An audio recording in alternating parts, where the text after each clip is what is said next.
किया है। मदद को चले आएंगे कमली वाला, डूबते डूबते ही संभल जाएगा। अल्लाह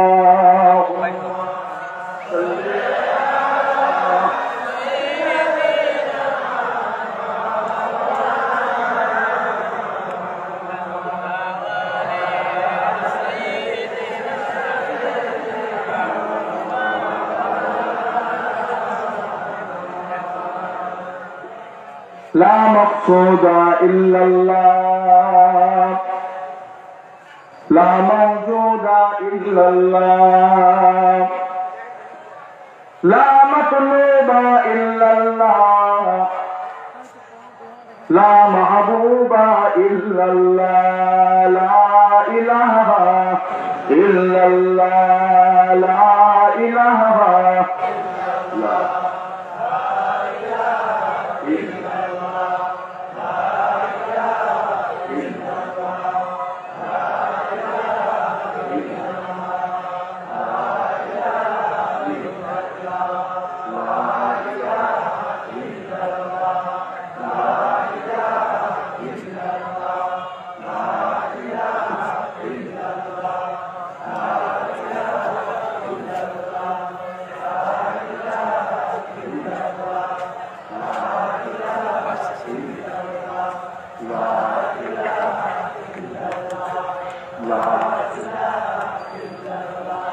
لا إله إلا الله محمد رسول الله. اللهم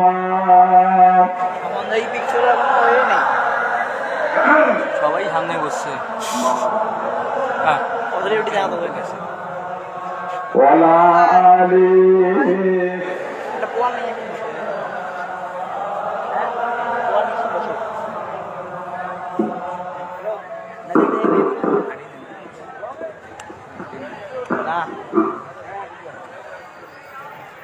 قال الله تعالى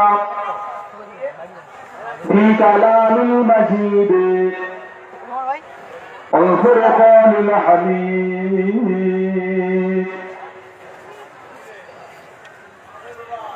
وأما من خاف مقام ربه ونهى النفس عن الهوى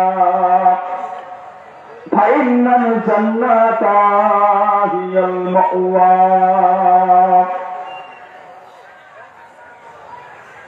وقال الله تعالى أيضا في كتابه يا أيها الذين آمنوا اذكروا الله ذكرا كثيرا وسبحوا بكرة وأصيلا.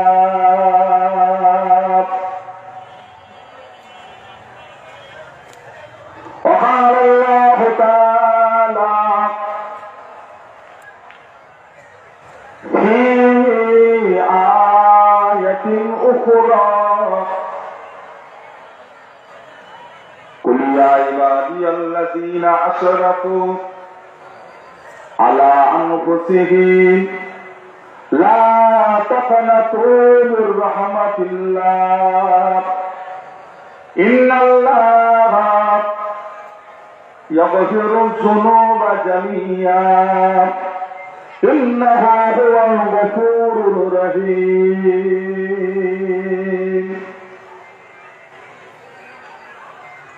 قال رسول الله صلى الله عليه وسلم لا تدخل جنة حتى يدخلوا حبيبي وأمته.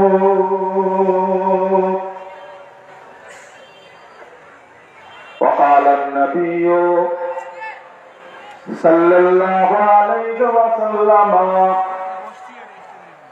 ولنفسك عليك حقا ولزوجك عليك حقا ولجسدك عليك حقا فمن رغب عن سنتي فليس مني وقال النبي صلى الله عليه وسلم من قال آخر كلمات لا إله إلا الله دخل الجنة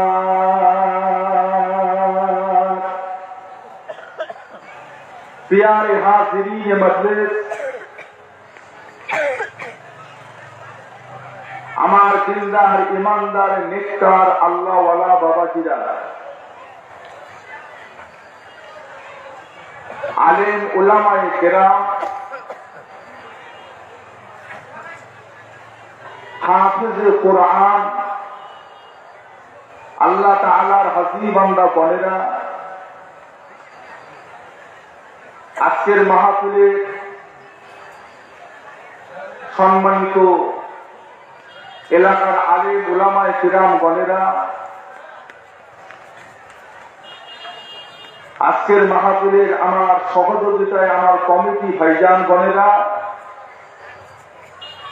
মাইকের আওয়াজ ততদূর পর্যন্ত পৌঁছাচ্ছে দূর দূরান্তে বসে থাকা পর্দা নেশিনা আমার মা ও বোনেরা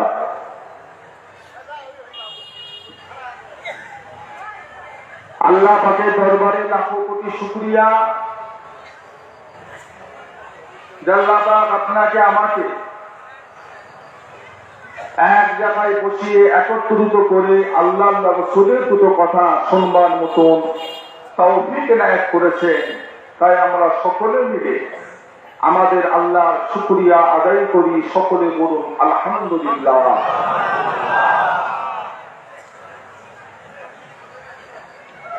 এই সময়টিতে আল্লাহ পাক কিছু মানুষকে রোগ দিয়ে বিমার দিয়ে নার্সিং হোমে হসপিটালে বাড়িতে শুইয়ে রেখেছে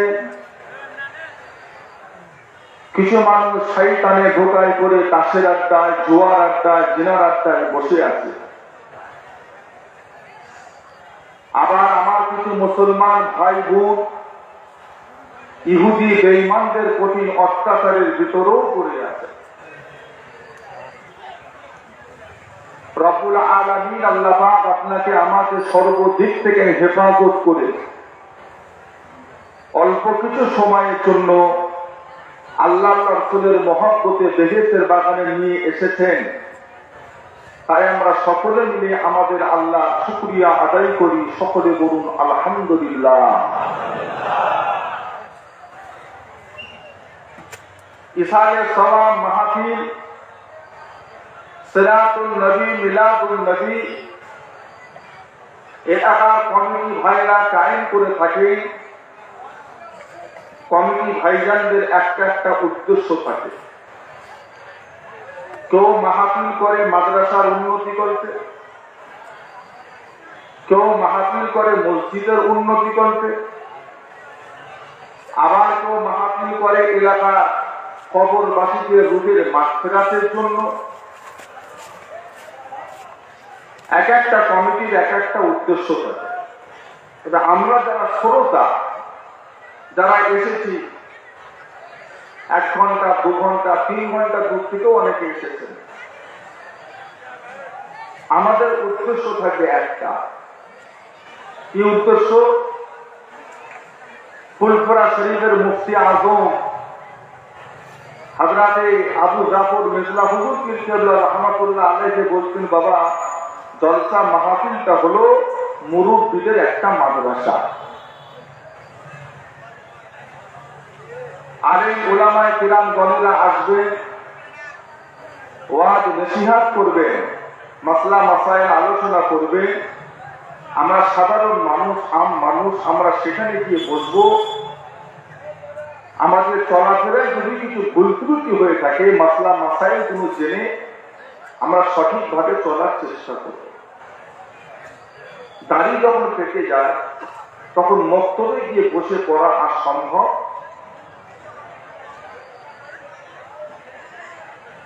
আপনাদের উদ্দেশ্য থাকবে এটা, এলাকার কবরবাসীর স্বভাব পাবে, আজকের মাহফিলে তাবারক খাওয়া হবে, এগুলো আমাদের উদ্দেশ্য না। উদ্দেশ্য থাকবে কিছু শিখব, সেই মোতাবেক আমল করব। আল্লাহ রাসূল বলেছেন তালাবুল ইলমি ফারিদাতুন আলা কুল্লি মুসলিম, প্রত্যেকটা মুমিন মুসলমানের জন্য দ্বীনি ইলম শিক্ষা করা, শরীয়তের ইলম শিক্ষা করাটা হলো ফরজ। আমরা সবাই জানি নামাজ পড়া, রোজা রাখা, হজ করা, যাকাত দেওয়া, মা বাপের খেদমত করা, হালাল রুজি উপার্জন করা, ইলম শিক্ষা করা। এবার যদি আপনাকে জিজ্ঞাসা করা হয় নামাজ পড়াটাও হলো ফরজ, ইলম শিক্ষা করাটাও হলো ফরজ, এই দুটো ফরজের ভিতরে কোন ফরজটা আগে? আগে নামাজ হবে না আগে ইলম হবে?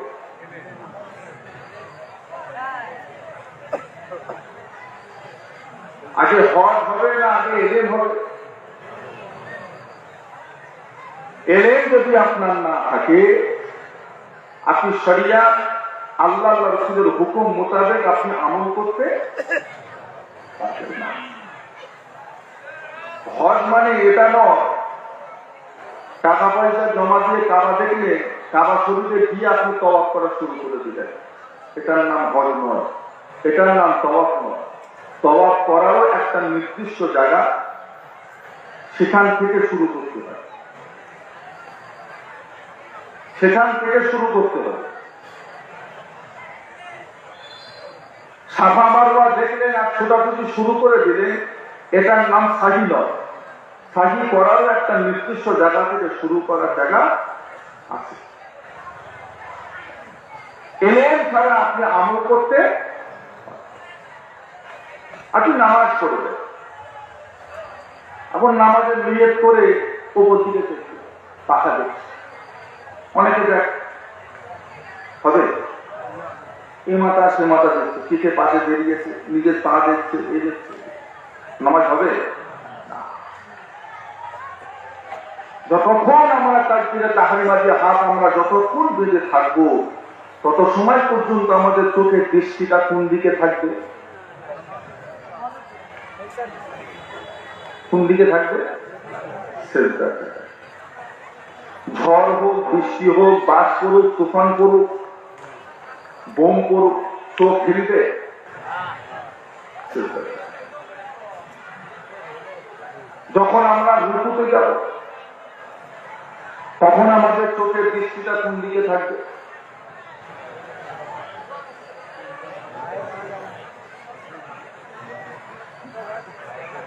দুটো পায়ের মাছ। যখন আমরা সেজদায় যাব তখন আমাদের চোখের দৃষ্টিটা কোন দিকে থাকবে?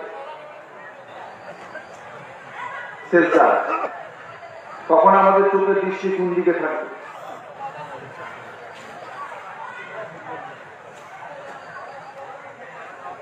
নাকের দিকে। যখন আমরা সেজদায় থাকবো চোখের দৃষ্টি থাকবে নাকে। এখন কোন মুসলমান যদি বলে হুজুর আমি তাহলে চোখ বন্ধ করে নামাজ পড়ব, তাহলে কোনো দিকে চোখ রাখার দরকার নেই। এখন চোখ বন্ধ করে নামাজ হবে মাকরুহ। চোখ বন্ধ করে নামাজ পড়া হলো মাকরুহ, নামাজটাই নষ্ট হলো। নামাজ পড়তে গেলে আপনাকে চোখ চেয়ে নামাজ পড়তে হবে। তাহলে এটা হলো একটা নামাজ পড়া তরিকা। তরিকা মেনে, নিয়ম মেনে যদি না নামাজ পড়ে, আপনার নামাজটা কি কবুল হবে? কি মনে হয়? ইলম শিক্ষা করা ফরজ। এখন মানুষরা যদি বলে হুজুর তাহলে কি আমাদের সবাইকে কি মাদ্রাসা, বড় বড় ইউনিভার্সিটি, জামিয়া এতে ভর্তি হয়ে তাহলে কি আমাদের প্রত্যেকে মুফতি, মুহাদ্দিস, ফাকিহ হতে হবে? না, আপনাদের সবাইকে মুক্তি মহাদেশ হওয়ার দরকার নেই। তবে যতটুকু এলেম শিক্ষা করলে আপনি শরিয়াত মোতাবেক চলতে পারবেন, অতটুকু এলেম শিক্ষা করা প্রত্যেকটা ইমানদারের জন্য হলো ফরজ।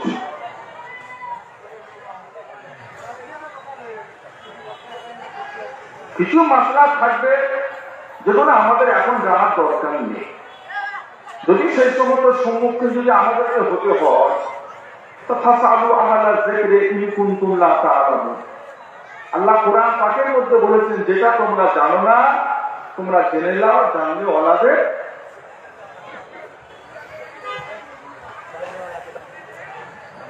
শরিয়াতের হুকুম হলো ইমাম থাকবে আগে, মুসল্লি থাকবে পিছনে। যেতে যেতে যদি 2 কিলোমিটারও চলে যায়, নামাজ হবে না হবে না? হবে। এটা হলো ইসলামিক তরিকা, নিয়ম। কিন্তু বর্তমান সময়ে আমরা দেখছি আমাদের এলাকায়, আশপাশের শহরে মসজিদ গুলো এখন 2 তলা 3 তলা করে হয়ে গেছে। সেখানে কি হচ্ছে, ইমাম আছে নিচে আর মুসল্লি আছে ইমামের মাথায়। থাকার কথা ছিল, উঠে গেছে। এখন ইমামের ওপরে যারা নিয়ত করে আছে, যারা নামাজ পড়ছে, ওদের নামাজটা হবে না হবে না?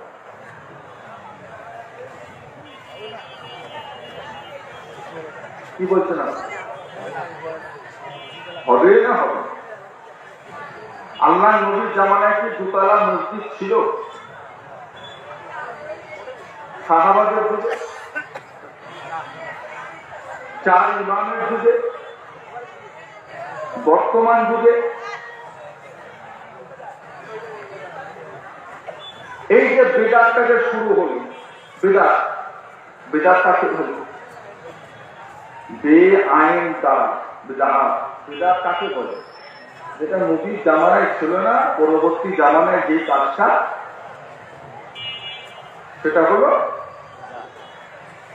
এই যে বিদআত কাজটা যে শুরু হলো, 2 তলা 3 তলা মসজিদ, এটা রাসূলুল্লাহর জামানায়।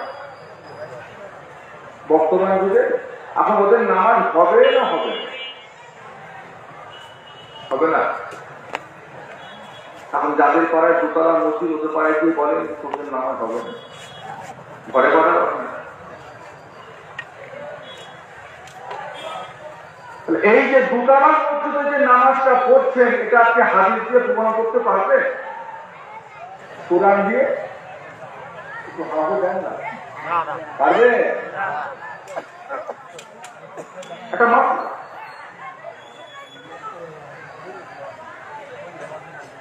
বর্তমান সময়ে আমাদের দেশে অনেক মানুষের বিমার হয়, রোগ হয়, যার কারণে অনেকের কিডনি নষ্ট হয়ে যায়।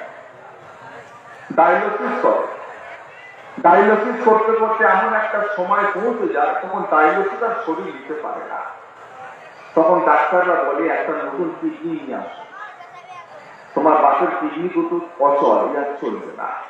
এখন নতুন কিডনি 20 গ্রাম মার্কেটে কিনতে পাওয়া যায়। কোন মার্কেটে পাওয়া যায়? এখন সে বেচারি ঘরে এসে পেপারে অ্যাড দিচ্ছে, এলাকার আত্মীয় স্বজন করে বলছে যে একটা কিডনি দিয়ে কত লিখি কর, 5 লাখ 7 লাখ 10 লাখ, আমার বাপকে একটা কিডনি দে। এইভাবে একটা খালাতো ভাই হোক, মামাতো ভাই হোক, যেই হোক, রক্তের গুরু মিলেছে, একে অপরের কিডনি দিতে পারবে, সেরকম একটা লোককে ধরে ঢাকা হসপিটালে নিয়ে গেছে। আর নিজের বাপ তো আগে থেকে সেখানে আছে। এখন দুজনকে একই সময় অপারেশন থিয়েটারে ঢুকিয়ে একই সময় সুস্থ মানুষের পেটটাকে কেটে কিডনিটা বার করে অসুস্থ ব্যক্তি, অর্থাৎ আপনার বাপের কিডনিটা ফেলে দিয়ে এই সুস্থ কিডনিটা আপনার বাপের পেটে দিল। Operation successful. ইনিও বেঁচে আছে, তবে যিনি সুস্থ ছিলেন সেই ব্যক্তিটা একটু কমজোরি হয়ে গেল, আর আপনার আব্বার আজ থেকে আর ডায়ালিসিস লাগছে না, উনি একদম সুস্থ। এই যে কাজটা হলো, এরকম হয় না? হয় না? হচ্ছে না? হয় না? এই যে কাজটা হলো, এটা ভালো হলো না খারাপ হলো? এই কাজটা চলবে না চলবে? এই কাজটা হালাল না হারাম? এই কাজটা জায়েজ না না জায়েজ? কি বলছে? কাজটা ভালো না খারাপ?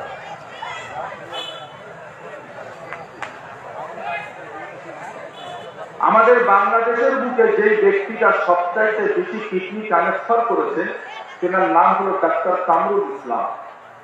ওনার বাড়ি হলো ঈশ্বরদী, পাবনা। 1500 মানুষের কিডনি ট্রান্সফার করেছে, 1500। এখন আপনারা কি বলবেন? আল্লাহ নবী জামানায় কিডনি লেনদেন হতো তো? আবু বকরের যুগে মনে হয় হতো, ইমামদের যুগে, বর্তমান যুগে। তাহলে এটা আপনি কোরআনকে প্রমাণ করবেন, হাদিস দিয়ে হবে? কি করবেন? এটা জায়েজ না না জায়েজ? খোদা না করে যদি আপনার বাপই যদি অসুস্থ হয়ে যায়, তারও যদি একটা কিডনি লাগে, আর আল্লাহ যদি আপনাকে সেই পয়সা যদি মালিক করে, আপনার বাপকে চোখের সামনে মরতে দেখবেন, একটা কিডনির ব্যবস্থা করবেন, বুকে হাত রেখে বলেন না যায় না যায় করতে।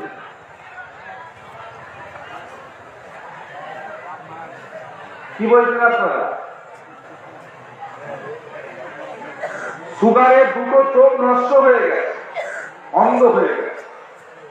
বাংলাদেশের ডাক্তার ফেল, কলকাতায় নিয়ে গেছে, ডাক্তার বলছে এ চোখ আর হবে না, চোখের শিরা বসে গেছে। ডাক্তারবাবু আমার বাপকে যেমন করে বাঁচা, কি করতে হবে বলে? ওটা ঠিক আছে, থাকো, নাম ঠিকানা লিখে দিয়ে যাও, ব্যবস্থা একটা করছে। 1 সপ্তাহ পর ডাক্তারের হসপিটাল থেকে ফোন করেছে, তোমার বাবাকে তাড়াতাড়ি নিয়ে এসো। হসপিটালে নিয়ে গেছে, ওটি রুমে ঢুকিয়েছে। 1.5 ঘন্টা পরে অপারেশন করে চোখে পট্টি বেঁধে বার করে দিয়েছে। বলছি 1 সপ্তাহ পর আবার আনবে, যাও। 1 সপ্তাহ পর যখন নিয়ে গেছে, ডাক্তারবাবু চোখের পট্টিটা আস্তে আস্তে খুলে তুলোগুলো সরিয়ে পেশেন্টটাকে বলছে আপনি আস্তে আস্তে তাকান তো। সে যখন আস্তে আস্তে তাকাচ্ছে, বলছে আমি সব দেখতে পাচ্ছি। যেই মানুষটাকে ধরে ধরে পেশাবখানা পায়খানা নিয়ে যেতে হচ্ছিল, সে বলছে আমি এখন সব দেখতে পাচ্ছি। সে তো খুশিতে লাগাচ্ছে। একবার ডাক্তারকে চুমু খাচ্ছে, একবার ছেলেকে চুমু খাচ্ছে। ছেলে চিন্তা করছে যে ডাক্তার 1 সপ্তাহ আগে বললো এই চোখ আর হবে না, সে চোখ হলো কি করে? কাছে গিয়ে ডাক্তারবাবু চোখ কোথা পেলে? বলছে চোখ কোথা পেলে না? আমাদের হিন্দুস্তানে অনেক হিন্দু ভাইয়েরা মরণের আগে তাদের শরীরের অঙ্গগুলো ডোনেট করে যায়, দান করে যায়। তাদের বিশ্বাস যে আমি তো মরে যাবো, পুড়িয়ে ফেলবে, তা আমার কিডনিটা যদি কারোর কাজে লাগে, আমার চোখটা যদি কারোর কাজে লাগে, আমার লিভার হার্ট যদি কারোর কাজে লাগে। আবার অনেক আছে দুটা শরীরটাই মেডিকেলে দান করে দেয়, ছাত্রদের শিক্ষা করার জন্য মেডিকেলে দিয়ে দেয়। তো এইরকম একটা মানুষ ইন্তেকাল করেছে, মারা গেছে, চোখটা দান করেছিল। তোমার বাপের সিরিয়ালের নাম ছিল, ফোন করলাম, তোমার বাপের খারাপ চোখ দুটো ছেড়ে দিয়ে ওই ব্যক্তির চোখটা লাগিয়ে দিয়েছি। এখন তোমার বাপের চোখে দেখছে না, ওনার চোখে তোমার বাপ দেখছে। এই যে আই ট্রান্সফার যেটা হলো, এই কাজটা ভালো হলো না খারাপ হলো? কি বলছেন আপনারা? ভালো। তাহলে এবার থেকে কুড়িগ্রাম এলাকায় যে কটা বুড়ো মারা যাবে, 1 টাকারও তার চোখ নিয়ে কবরে যেতে দেবে। মরার সাথে সাথে চোখ ফিরে দেবো, যারা অন্ধতন্ত্র যারা আছে তাদেরকে দান করবে। আপনারা কি সহমত দিচ্ছেন না? কেন না? কেন? যখন ভালো কাজ, তো দিকে সমস্যা কি? এটা মশলা, এরকম মশলা সারা রাত পড়ে যাবে, যার উত্তর আপনি কোরআন হাদিস থেকে খুঁজে বার করতে। ছেলের বিয়ে দেবে, মেয়ে পছন্দ করে, দেখাশোনা কমপ্লিট, বিয়ে 1 মাস বাকি, হঠাৎ করে একদিন বাজার করতে গিয়ে মেয়ের পাশের বাড়ির একজন আপনাকে দেখে বলছে, আপনার ছেলের সাথে অমুক মেয়ে বিয়ে ঠিক করেছেন? বলছে হ্যাঁ। বলছে ওই মেয়েটাকে বৌমা করবেন না।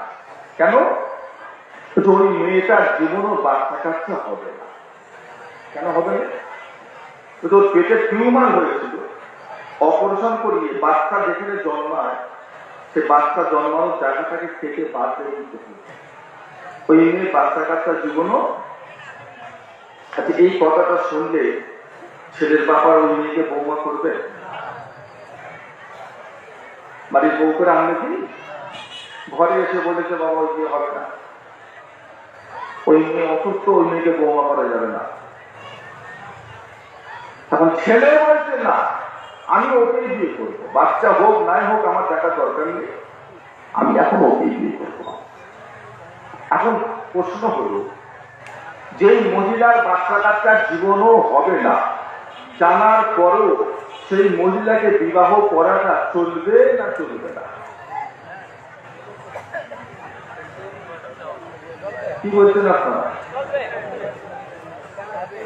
চলবে। বিয়ে মানুষ কেন করে? জন্ম বিস্তার। কি বলছেন? তা তার জীবনে বাচ্চাই হবে না। আপনি করবেন? কথা বলেন। যেই তোমার ছেলেগুলো বলছে চলবে, ও করবে? চলবে চলবে করছে না।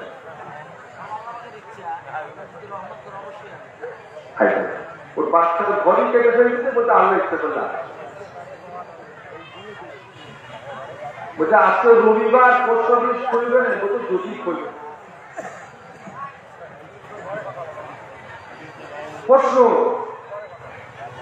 এই সমস্ত প্রশ্নের উত্তরগুলো এখন আপনাদের জানার দরকার নেই। আবার হ্যাঁ প্রয়োজন, যদি কোনোদিন এই সমস্ত সম্মুখীন যদি আপনাদের করতে হয়, তখন একটা মুফতি মুহাদ্দিসের কাছে গিয়ে আপনাদের উত্তরটা জেনে নেওয়া উচিত। নিজের মতো কাজ করলে এলেম রাখবে। ব্যবসা করেন, কাজ করেন, দোকানদারি করেন আর চুল কাটেন আর হোটেল চালান, এলেম ছাড়া আপনি হালাল পয়সা উপার্জন করতে পারবেন না। হোটেলওয়ালা হোটেল খুলে বসে আছে, রোজার মাসে দুপুরবেলা একটা মুসলমানের ছেলে গিয়ে বলছে তাকে 1 প্লেট ভাত দাও। এখন রোজার মাসে দুপুরবেলা মুসলমানকে ভাত বিক্রি করা হোটেলওয়ালার জন্য হালাল হবে না হারাম হবে? কি হবে? হারাম হবে। এখন উপরে ডাক্তার রোজা রাখতে মানা করেছে, অসুস্থ মানুষ।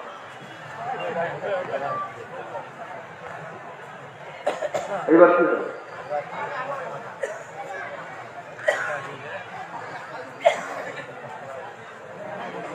একটা মুসলমানের ছেলে সেলুন খুলে বসে আছে, নাপিত সেলুন, চুল দাড়ি কাটে। একটা মুসলমানের ছেলে যে বলছে 50 টাকা ধর, আমার দাড়িটা থেকে ফেলে। এখন মুসলমান হয়ে মুসলমানের দাড়িতে ফুট থাকানোটা এটা চলবে না চলবে না? কি বলছে?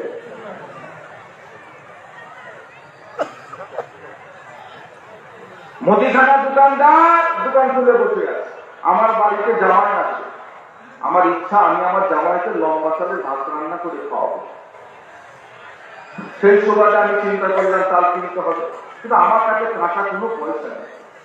কি আছে? আমার বাড়িতে চাল আছে, যে চালটা 50 টাকা করে কেজি, আর দোকানে যে চালটা পাওয়া যাচ্ছে, জামাইকে যে চালের বিরিয়ানি করে খাওয়াবো সেই চালটা 100 টাকা কেজি। আমি নিয়ত করে 2 কেজি চাল দিয়ে আমি সেই দোকানে গিয়েছি। দোকানদারকে গিয়ে বলছি, ভাই এই চালটা কত করে দাম? বলছি এই চালটা 50 টাকা কেজি। তোমার দোকানের ওই চালটা কত করে? বলছি 100 টাকা কেজি। বলছি এক কাজ করে, এই চালটা 2 কেজি দেয়, ওই চালটা আমাকে 1 কেজি দেয়। এই যে ব্যবসাটা হলো, এটা হালাল হলো না হারাম হলো?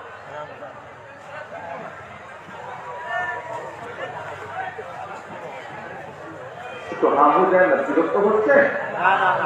এই ব্যবসাটা হালাল না হারাম? চলবে না চলবে না? এখানে হারামের কিছু পেয়েছেন আপনারা? আপনারা পেয়েছে কিচ্ছু পাচ্ছে? এই ব্যবসাটা শরীয়তে হারাম, চলবে না। এই রাস্তা শরিয়াতে হারাম, চলবে না। ও আমি অনেক আলহামদুলিল্লাহ, মাশাআল্লাহ। কেন চলবে না?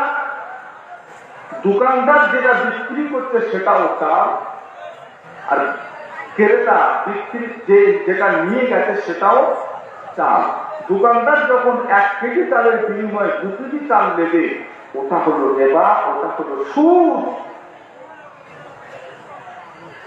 ওটা শরিয়াতে। তাহলে একটা দোকানদার মুদিখানা দোকান করে বসে আছে, তাকে শরিয়াতে এলেন, আমার কথা বুঝতে পারছেন? এলেন ভাই। এবার এলেনের ভিতরে দুটো ভাগ, একটা হলো ইলমুল লিসান, আর একটা হলো ইলমুল কল। ইলমুল কলটাকে মানুষ অনেক মানেছে। কেউ বলে ইলমুল তাসাউফ, কেউ বলে ইলমে বাতিন, কেউ বলে ইলমে মারিফা, কেউ বলে ইলমে ফিরাস, কেউ বলে ইলমে লাদুন্নি, কেউ বলে ইলমুল ইয়াকিন, অনেক নাম। আর একটা হলো ইলমুল শরিয়াত, ইলমুল লিসান, জাবানের এলেম, কোরআন এলেম, হাদিসের এলেম, ফিকহের এলেম, এগুলোকে বলা হয় ইলমুল লিসান, জাবানের এলেম। এখন আপনারা বলেন, আমরা যেটাকে বলি ইলমে তাসাউফ, কিছু মানুষ মানে, কিছু মানুষ মানে না। আমরা যে নামাজ পড়ি, নামাজ পড়তে গেলে একরকম এলেমের দরকার না 2 রকম এলেমের দরকার? চিন্তা ভাবনা করে বলবে।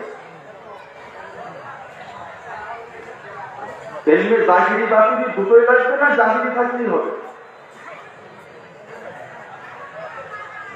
একটা মানুষ আপনি দেখছেন তাকবীরে তাহরিমা মাঝে হাত ধরেছে, রুকু করেছে, উঠেছে, সিজদা দিয়েছে, বৈঠক করেছে, সালাম ফিরেছে, খুব সুন্দর করে করছেন।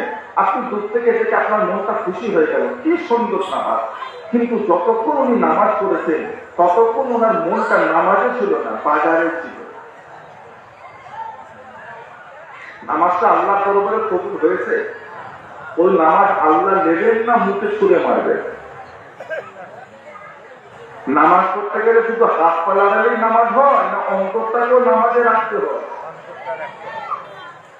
কেমন ভাবে রাখতে হয়, কতটা রাখতে? আমার আপনার নবী, দয়ার নবী, নূর নবী বলে, যখন তোমরা নামাজে দাঁড়িয়ে যাবে, নামাজ পড়বে, যতক্ষণ তোমরা নামাজের ভিতরে থাকবে ততক্ষণ তোমরা মনে করবে তোমরা জানো রব্বুল আলামিন আল্লাহ পাককে তোমরা জানো দেখতে পাচ্ছ। জোরে বলুন, কতটা মনটাকে রাখতে হবে?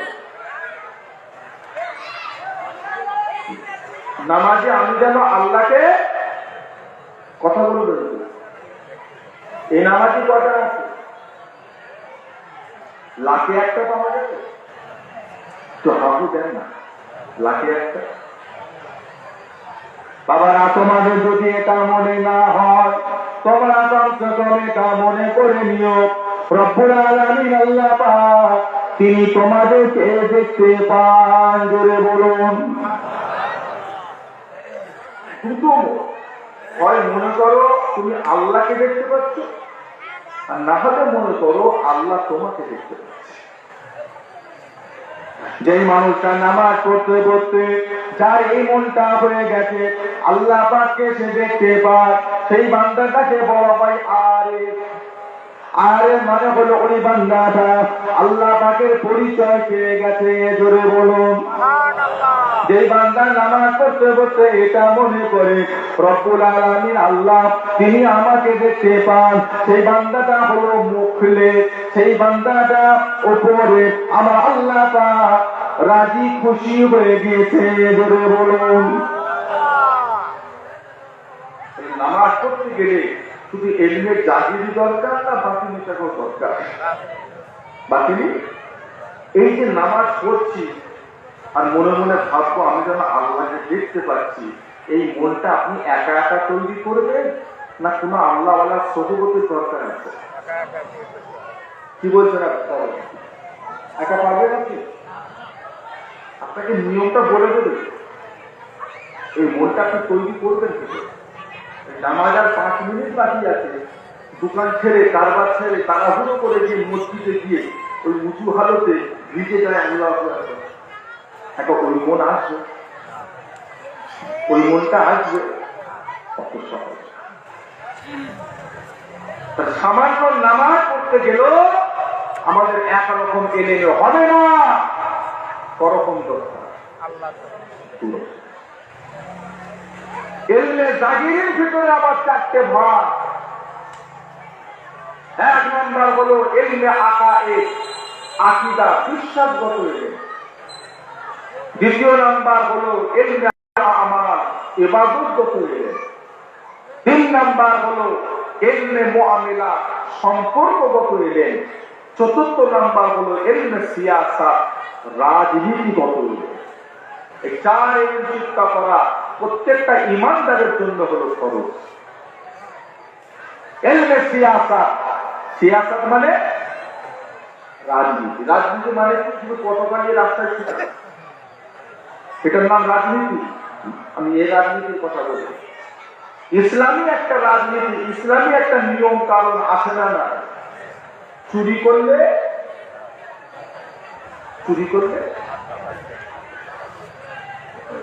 জেনা করলে তাকে কোমর পর্যন্ত পুঁতে রজম, পাথর মার। কোন মুসলমান যদি কোন মুসলমানকে ইচ্ছা করে যদি কতল করে দেয়, শরিয়াতের হুকুম কি আছে? তাকেও কতল করে। কোন মুসলমান ইসলামিক রাষ্ট্রের ভিতরে যদি মদ খেয়ে মাতলামি করে, শরিয়াতের হুকুম কি আছে? দৌড়া, চাবুক মারা। কোন মুসলমান যদি ইচ্ছা করে যদি রোজা বন্ধ করে ফেলে, তার উপর শরিয়াতের হুকুম কি? কথা বলে। ফরজ রোজা ইচ্ছা করে ভেঙেছে, শরিয়াতের হুকুম কি? কটা রোজা? তাকে 60টা রোজা রাখতে হবে। কোন মুসলমান যদি ইচ্ছা করে কসম খাইছে, কসম যদি ভঙ্গ করে, শরিয়াতের হুকুম কি? তো হাসু দেন, কাফারা দিতে হবে না? হবে। ইসলামী একটা সিয়াসা, ইসলামী একটা রাজনীতি আছে না? এটা বাজার থেকে শুরু হবে না নিজের ঘর থেকে শুরু হবে? রাজনীতি কোথায় করছে? রাজনীতি আগে আপনার ঘরে করছে। নিজের বইয়ের গুণের, হ্যাঁ, মায়ের পর্দার খবর নেই, উনি বাইরে রাজনীতি করছে। ও রাজনীতির দাম নেই, আগে নিজের পরিবারটা ঠিক করে। রাজনীতি শুরু হবে নিজের ঘর থেকে। 3 নাম্বার হলো ইলমে মুআমিলা, সম্পর্কগত এলেম। মুসলমানের জন্য কিছু মহিলাকে বিবাহ করা হালাল, আবার কিছু মহিলাকে বিবাহ করা নাকি সবাইকে বিয়ে করে চলে। মুসলমানের জন্য কিছু মহিলার মুখ দেখা হলো হালাল, আবার কিছু মহিলার চেহারা দেখা হলো কি বলছে? মুআমিলা, সম্পর্কগত এলেম। সবাইকে বিয়ে করতে পারবে, সবার চেহারা দেখতে পারবে, এই এলেম মুসলমানের দরকার আছে না? এই এলেম যদি মুসলমানের না থাকে, তাহলে দেখবেন খালাকে নিয়েই পালাচ্ছে, মামা হয়ে ভাগনিকে নিয়ে চলে গেছে। ওর এলেম নেই, ও জানেই না যে আমি ওর মামা, ওটা আমার ভাগ্নি, ওকে বিয়ে করা হারাম, এটা জানেই না। একটা মুসলমান বউটাকেও বিয়ে করেছে, ওর বোনটাকেও বিয়ে করেছে, দুজনকে একই সাথে রেখে দিয়েছে। বুঝতে পারছেন না? আবার চলে এসেছে ফেসবুক। পৃথিবীর যে কোনো প্রান্ত থেকে বসে যে কোনো কারোর সঙ্গে যোগাযোগ, এমন যোগাযোগ হচ্ছে এই ফেসবুকের মাধ্যমে। স্বামীর সাথে 10 বছর সংসার করে অত মহব্বত জন্মাইলে, সামান্য 6 মাস ফেসবুকে চাপ করে এত মহব্বত জন্মে গেছে, বউ বাচ্চা স্বামী ছেলে রেখে রাতের অন্ধকারে তার সঙ্গে বেরিয়ে চলে দেখো 12 বছর ঘর করে সেই মহব্বত হয় সমাজে এত মহব্বত হয়ে বউ তো বাচ্চাও রেখেছে স্বামীও রেখেছে মা বাবা রেখেছে শ্বশুর শাশুড়ি রেখে দিয়ে খবর পাওয়া যাচ্ছে বগুড়াতে ঘর ভাড়া করে সেখানে দুজনের সংসার তাদের আবার ছেলে পুলে এই যে ছেলে পুলেটা হলো এটা হালাল জায়গা হলো না হারাম জায়গা হলো প্রথম পক্ষ তালাক দিয়েছে প্রথম পক্ষ তালাক না দিয়ে দ্বিতীয় পক্ষের সাথে বিয়েটা কি হালাল হলো কাজী তো বসে আছে কোর্টের সামনে শুধু বলছে লিয়া কাজী বুঝতে পারছে আপনি ভাবছেন কাজী করে ইনকাম নেই ওই বিয়ে করছে 1000 টাকা করে পায় আপনি কি তার খবর দেখেছেন এরকম বিয়ে করা যায় 10,000 টাকা দেবে দুটো বন্ধু চলে আসবে সাক্ষী কাজী মতো দেখার দরকার যে কার বউ আর এই কাজ ছেলে সামনে এসেছে কাজী সাহেব একটু ব্যবস্থা করে দিতে হবে মালসার 10,000 টাকা দিয়ে বিয়ে করিয়ে ফেলেছে একটা কাজী যদি জানে এই স্বামী এই মহিলার আর এক জায়গায় সংসার বিয়ে সাথে সে তালাক দেয়নি এসব জানার পরও যদি দিয়ে দেয় কাজী বউ কি কথা বলবেন তো একটা হারাম সম্পর্কে তুমি কোরআন হাদিস করে খুতবা করে জুড়ে দিচ্ছ ও নিজের বউ দিবে এলমে মুআমিলা সম্পর্ক করলে বিবি যে সমস্ত পর্দা করা খরচ নিজের মায়ের যে সমস্ত অঙ্গ পর্দা করা খরচ সে সমস্ত অঙ্গের সাথে ছেলে যদি তার মায়ের কথা স্মরণ করে তোমার এই পায়ের এই জানুটা আমার মায়ের মতো তোমার পেটটা আমার মায়ের মতো ছেলে যদি তার বউকে বলে দিদি থাকবে না হারাম কি হবে এলমে মুআমিলা সম্পর্ক করতে হবে আপনারা বিরক্ত হচ্ছেন দ্বিতীয় নাম্বার হলো ইলমে ইবাদত ইবাদত কাকে বলে যেটা আল্লাহ পাক নিষেধ করেছেন সেটা না করা যেটা আল্লাহ পাক করতে বলেছেন সেটা করা এটার নাম হলো এবার ইবাদতের ভিতরে আল্লাহ কিছু সিরিয়াল করে দিয়েছেন কিছু ইবাদত হলো ফরজ কিছু ইবাদত হলো সুন্নত কিছু হলো ওয়াজিব কিছু হলো নফল কিছু হলো মুস্তাহাব সিরিয়াল আছে এখন কেউ যদি ফরজ ছেড়ে দিয়ে যদি সুন্নত ধরে টানা হিসেবে করে লাভ আছে জোরে বলে ফরজ ছেড়ে দিয়ে সুন্নত নাভির ওপর থেকে নিয়ে হাঁটুর নিচে পর্যন্ত ঢেকে রাখাটা কি মাথায় পাগড়ি পড়া কি বলেন না এখন লুঙ্গি খুলে পাগড়ি করেছে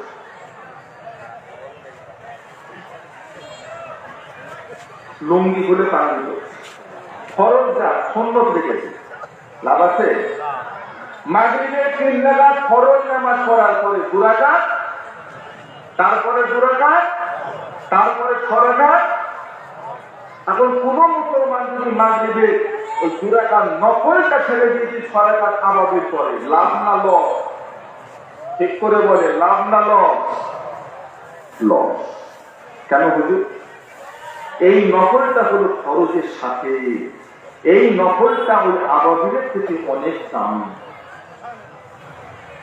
এই নফলটা ছেড়ে দিয়ে আপনি যদি আবাবিল করেন এতে আপনার লাভ হলো না এতে আপনার লস হয়ে যাবে সারা রাত তাহাজ্জুদ করে ফজর কাজা করে সকাল 7টায় ঘুমতে পারে ছেলের খবর সারা রাত নামাজ করেছে তাহাজ্জুদের লাভ হলো ওরকম 1000 রাত যদি তাহাজ্জুদ দাঁড়িপাল্লার একদিকে রাখা হয় 2 রাকাত ফরজ নামাজ যদি দাঁড়িপাল্লার অপর দিকে থাকে ফরজ 2 রাকাত নামাজের পাল্লাটা ভারী হয়ে যাবে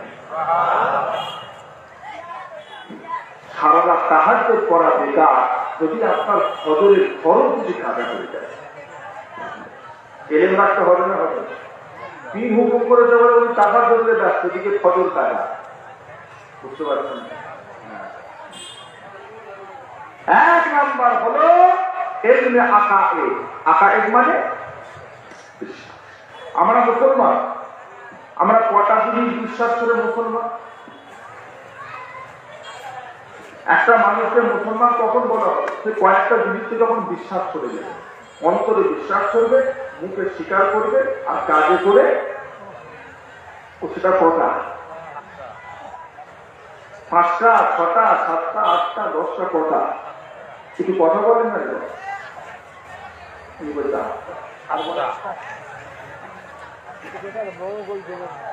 আমানতু বিল্লাহি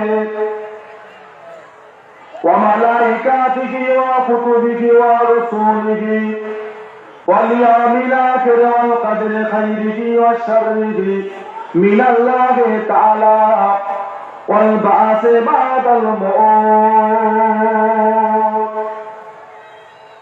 কথা বলো। আমানতু বিল্লাহ, সর্বপ্রথম কার উপর ঈমান আনতে হবে? আল্লাহ শুরু আছে, আল্লাহ শুরু আছে, আল্লাহ শেষ আছে? আল্লাহর ভান্ডারে কোন জিনিসের অভাব আছে? আল্লাহ কারো মুখাফের কি? আল্লাহ কাজ করতে গেলে কারো সাহায্য লাগে? আল্লাহর প্রতি ঈমানটা কেমন থাকবে? কেমন বিশ্বাস?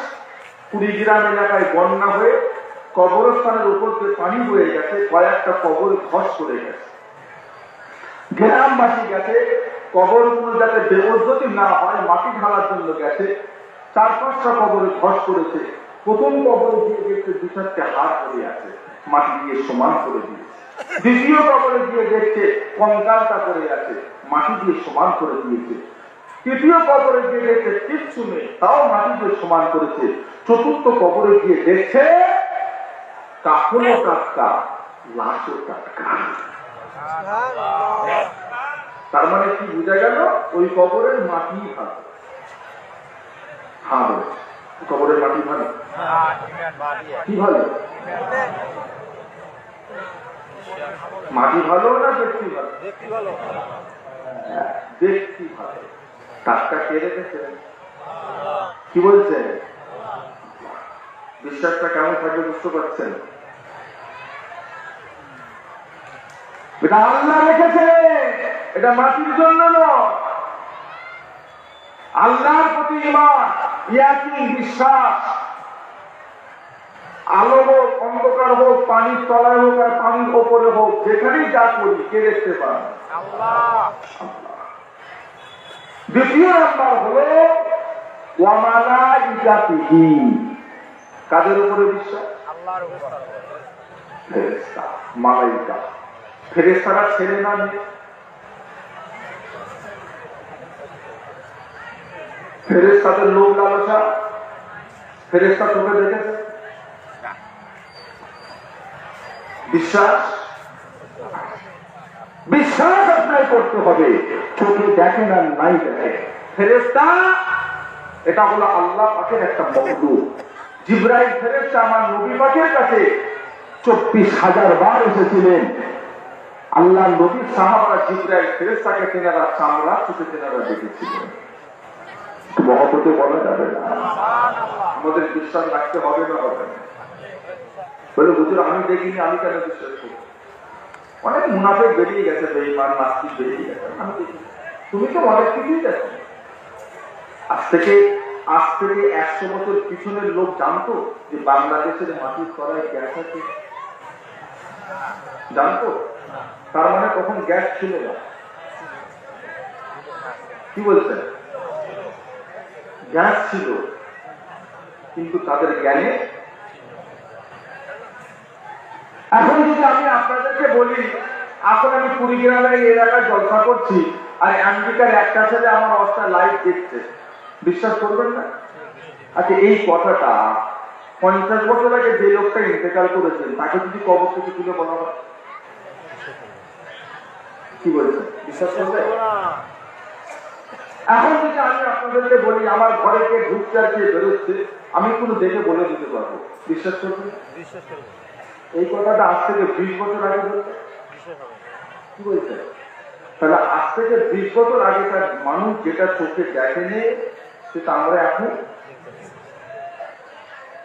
এখন যেটা আমরা চোখে দেখিনি, আজ থেকে 20 বছর পর আমাদের ছেলেরা নাতিরা সেই জিনিসটা আমরা ফেরেশতা দেখি ঠিকই আছে, কিন্তু আল্লাহ নবী সাহাবারা, আমার নবী আমাদের বিশ্বাস আছে। তৃতীয় নাম্বার হলো কুতুবিহি, কিসের উপর? আল্লাহ রাব্বুল আলামিন মোট আসমান থেকে 104টি কিতাব আল্লাহ নাযিল করেছেন। ও ভাইয়েরা, ওই 104টি কিতাবের ভিতর আল্লাহ পাক 4টি কিতাবকে বড় করে দিয়েছেন। তার মধ্যে হলো তাওরাত, ইনজিল, জব্বুর ও ফুরকান। তাওরাত হযরতে নবী মুসা আলাইহিস সালামের উপর আল্লাহ নাযিল করেছিলেন। জব্বুর হযরতে নবী দাউদ আলাইহিস সালামের উপর নাযিল করেছিলেন। ইনজিল হযরতে নবী ঈসা আলাইহিস সালামের উপর নাযিল করেছিলেন। এই তিনটে হলো কিতাবুল্লাহ, এই তিনটে হলো কিতাবুল্লাহ, আল্লাহ পাকের কিতাব। কোরআন শরীফটা কিতাবুল্লাহ নয়, কোরআন শরীফটা কিতাবুল্লাহ নয়, কোরআন শরীফটা হলো কালামুল্লাহ। এটা হলো আল্লাহ পাকের কথা। যদি বলুন তো মহব্বতে বলা যাবে না? কোরআন হলো কার কথা? কোরআন মখলুক না গায়ের মখলুক? আমরা মখলুক, ফেরেশতা মখলুক, পাহাড় পর্বত মখলুক, গাছপালা হলো মখলুক। কোরআন শরীফটা মখলুক না গায়ের মখলুক? কোরআন ধ্বংস হবে না রয়ে যাবে? কোরআন মখলুক নয়, কোরআন শরীফটা হলো গায়ের মখলুক। সেটা আমার আল্লাহর জাত থেকে বার হয়েছে। যারা বলবেন না কার কথা? ওয়াকান আল্লাহু তাআলা। কার কথা? আল্লাহ। শুরু থেকে শেষ পর্যন্ত সমস্ত কথাটা কার? বিশ্বাস আছে? কিছু মানি কিছু মানি না, ইমানদার হওয়া যাবে না। চতুর্থ নাম্বার হলো রাসূলিহি। কাদের উপর? হযরতে নবী আদম থেকে শুরু করে আমার আপনার নবী, সমস্ত নবীকে মেনে নেওয়া। নবীরা নামাজ পড়ে পড়ে নবী হয় নাই, রোজা রেখে রেখে নবী হয় নাই, ইবাদত করে করে নবী হয় নাই। আল্লাহ রাব্বুল আলামিন প্রতিটা নবীকে আসমান থেকে সিলেক্ট করে নবী করেই দুনিয়ায় পাঠিয়েছেন। যারা বলুন বিশ্বাস আছে? ইবাদত করতে বলে আল্লাহ তাই নবী করেছে। নবীরা 60 বছর 70 বছর 100 বছর পার হয়ে নবী হয়েছে, নাকি আসমান থেকে নবী হয়ে এসেছে? কথা বলবেন কি বিশ্বাস? নবীদের সম্পর্কে আকীদা হলো প্রতিটা নবী হলেন বেগুনা মাসুম, কোন নবীর কোন গুনাহ নেই। প্রতিটা নবীকে আল্লাহ মাসুম করে দিয়েছেন। প্রতিটা নবীর লাশ মুবারক মাটির জন্য খাওয়াটা আল্লাহ পাক হারাম করে দিয়েছেন। ইন্নাল্লাহা হারামা আলাল আরদি আন তাকুলা আসসাদাল আম্বিয়া। নবীদের লাশকে মাটির জন্য খাওয়া হারাম হয়ে গিয়েছে। প্রতিটা নবীর শরীরের ঘাম, প্রতিটা নবীর শরীরের পিশাব পায়খানা হলো পাক। প্রত্যেকটা নবীর জাবানের থুতুটা হলো পাক। প্রতিটা নবী হলেন হায়াতুন নবী। জোরে বলুন বিশ্বাস আছে আপনাদের? নাকি সন্দেহ আছে? নবীদের পিশাব পায়খানা, আমাদের পিশাব পায়খানা, নবীদের জাবানের থুতু কি আমাদের থুতু? আমাদের থুতু না পায়? মুসলমানদের থুতু না পায়? আপনার বললেন না বলবেন? আপনি এতদিন এটাই মনে মনে ভাবতেন আপনি থুতু খান না? আমি খাই, আপনারা খান না? না পার জিনিস খান। ও থুতু গালে থাকলে পা ফেলে দিলে না, তাও কথা বলে। ও ফেলে দিলে না পা, গালে থাকলে পা। আপনার বাড়ির মা বোনরা কোরআন শরীফ পড়ে, হাহু দেন না? কোরআন শরীফের যখন পৃষ্ঠা যখন উল্টানো দরকার করে এরকম মুখে ছুটিলে এই ধরনের করে উল্টায়, মানে নাপাক জিনিস কোরআনে ঠেকায়।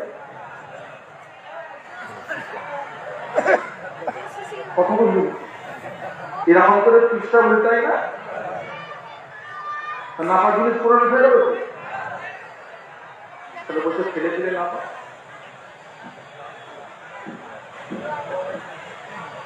মুসলমানদের ছুটু হলো গালে ঘা হবে, বন্ধ হবে, ফুসফুরি হবে। হাদিস পাক আল্লাহ নবী ওষুধ দিয়েছেন, ছুটু হলো তোমাদের শেফা। কথা ঠিক না বউ? ছুটু তোমাদের ছুটু দেবে, ছুটে ছুটে দেবে, আল্লাহ সুস্থ করে। আমি ছুটু পাঁচ বলে অন্য লোককে জোর করে খাওয়া হবে, মসজিদে ফেলবে, কথা বলবেন তো?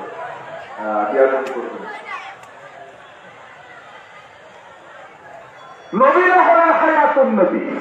বিশ্বাস আছে?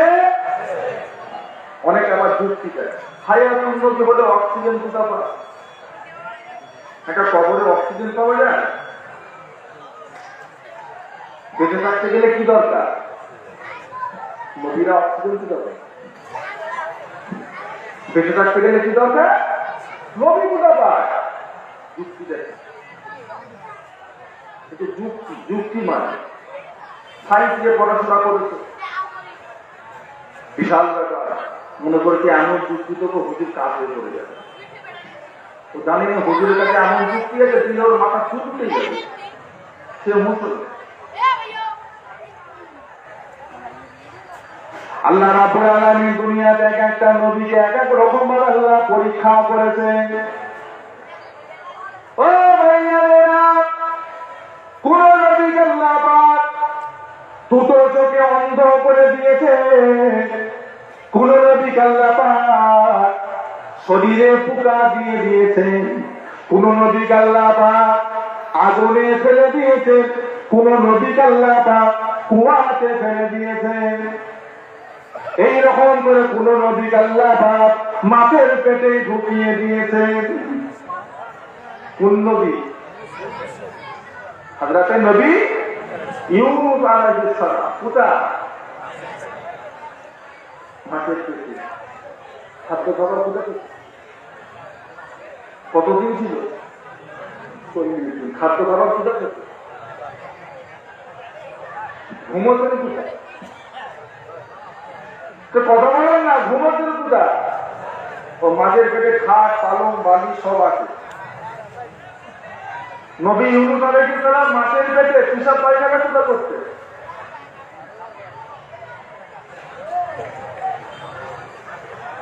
সব ছেড়ে দেয়। নবী ইউনূস আলাইহিস সালাম মাছের পেটে 40টা দিন অক্সিজেন কোথায় পেলেন?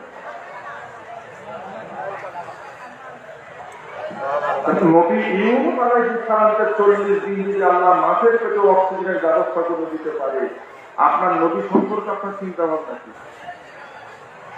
সেই আল্লাহ আমার নবীকে কবরে রাখতে পারে না? নবী যখন মেরাজে গেছিলেন চাঁদের নিচে না চাঁদের উপরে? সামান্য চাঁদে যেতে গেলে অক্সিজেন লাগে, নবী মেরাজে রাখতে অক্সিজেন নিয়ে গেছিলেন তো? সশরীরে গেছিলেন না স্বপ্নে গেছিলেন? সশরীরে। অক্সিজেনের ব্যবস্থা কে করে দিয়েছে? যুক্তি দিচ্ছ? আমরা যখন মায়ের পেটে ছিলাম, দেখেছিলাম না মরা চলেছিলাম? অক্সিজেন কোথা পেতে?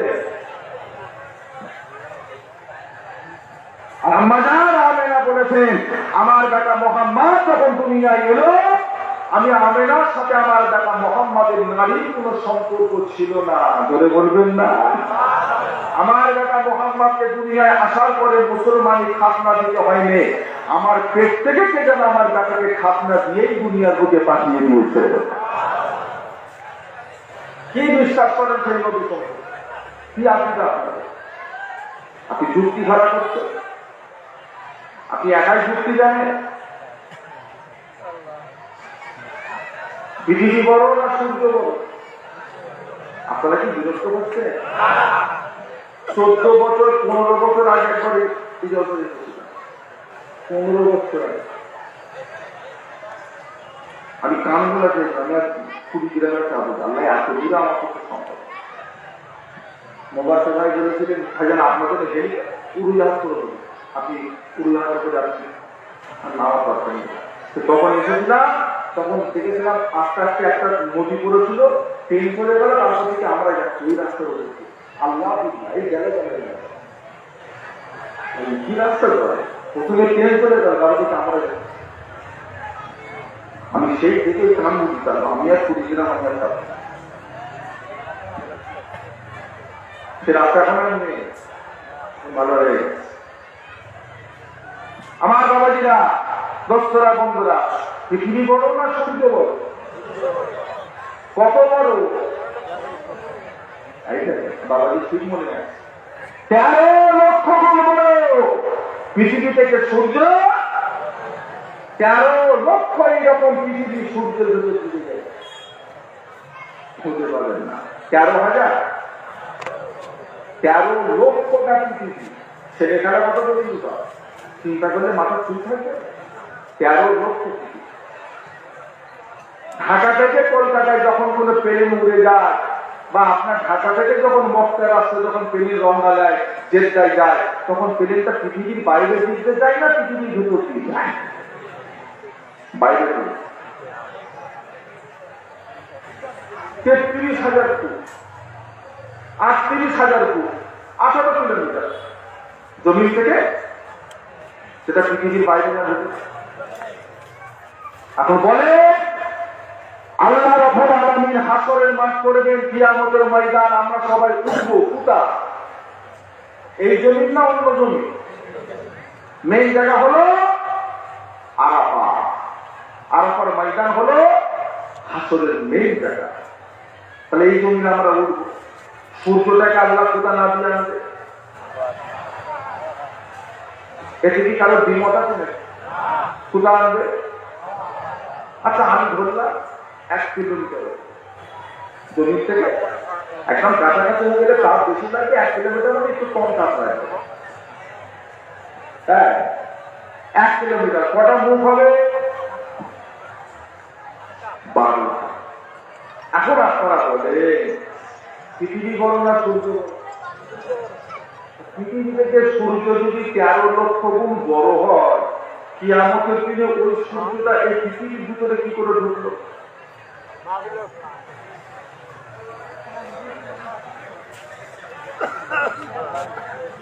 আরো দেন না, পৃথিবী থাকবে না। পৃথিবী আছে আপনাদের বলেন না যে হুজুরে এইভাবে ভিতরে ঢুকে যায়, কিভাবে? আল্লাহ কি করে না পারে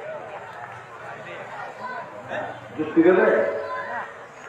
আমরা আল্লাহ রসুলের হুকুম মানি না যুক্তি মানি? যদি এখন কোন মুসলমানের ছেলে বলে যায় না, নিউ জেনারেশন বিশাল ব্যাপার। এখন সে যদি বলে আমি তাকে যুক্তি মানি, তারপরে কোরআন হাদিস মানি, ওই স্থানের উপর থাকতে পারবে না, বেঈমান হয়ে যাবে, খুব তাড়াতাড়ি কাছে হয়ে যাবে। আল্লাহু নূরু সামাওয়াতি ওয়াল আরদ। আমার আল্লাহ কিসের তৈরি? নূর। নূর মানে জ্যোতি, আলো, নূর। আল্লাহ কিসের তৈরি? নূর। ও বাবাজি, আমার কথা খেয়াল করে, আমি কালকে এখানে আসবো না। আমার কথা, নূরটাকে কে সৃষ্টি করলো? নূরটাকে কে সৃষ্টি করলো? আল্লাহ কিসের তৈরি? আচ্ছা, নূরটাকে সৃষ্টি করলো আল্লাহ, আবার আল্লাহ নূরের তৈরি। আল্লাহ যখন নূর সৃষ্টি করেন, তখন আল্লাহ কিসের সৃষ্টি ছিল?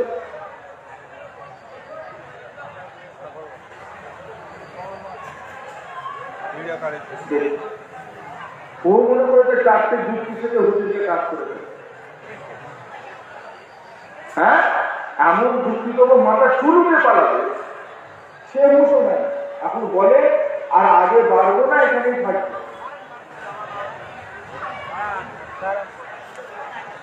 ইমান হয়ে যাবে কচু পাতার পানি। আপনার ইমান হয়ে যাবে, এটা হলো আম মজলিস। আমার বলার উদ্দেশ্য হলো শরীয়তি মাসলা মাসাইল যে আমরা মানি, এখানে কোনো যুক্তি আমরা দেখি না। আল্লাহ হুকুম করেছে, আমরা মানি। রাসূলুল্লাহ হুকুম করেছে, আমরা মানি। যদি বলে যুক্তি দেখবো, কাফের হয়ে যাবে। ঈমান নিয়ে আপনি বেঁচে থাকতে পারবেন। আমরা নবীকে হায়াতুল নবী বলে মানি।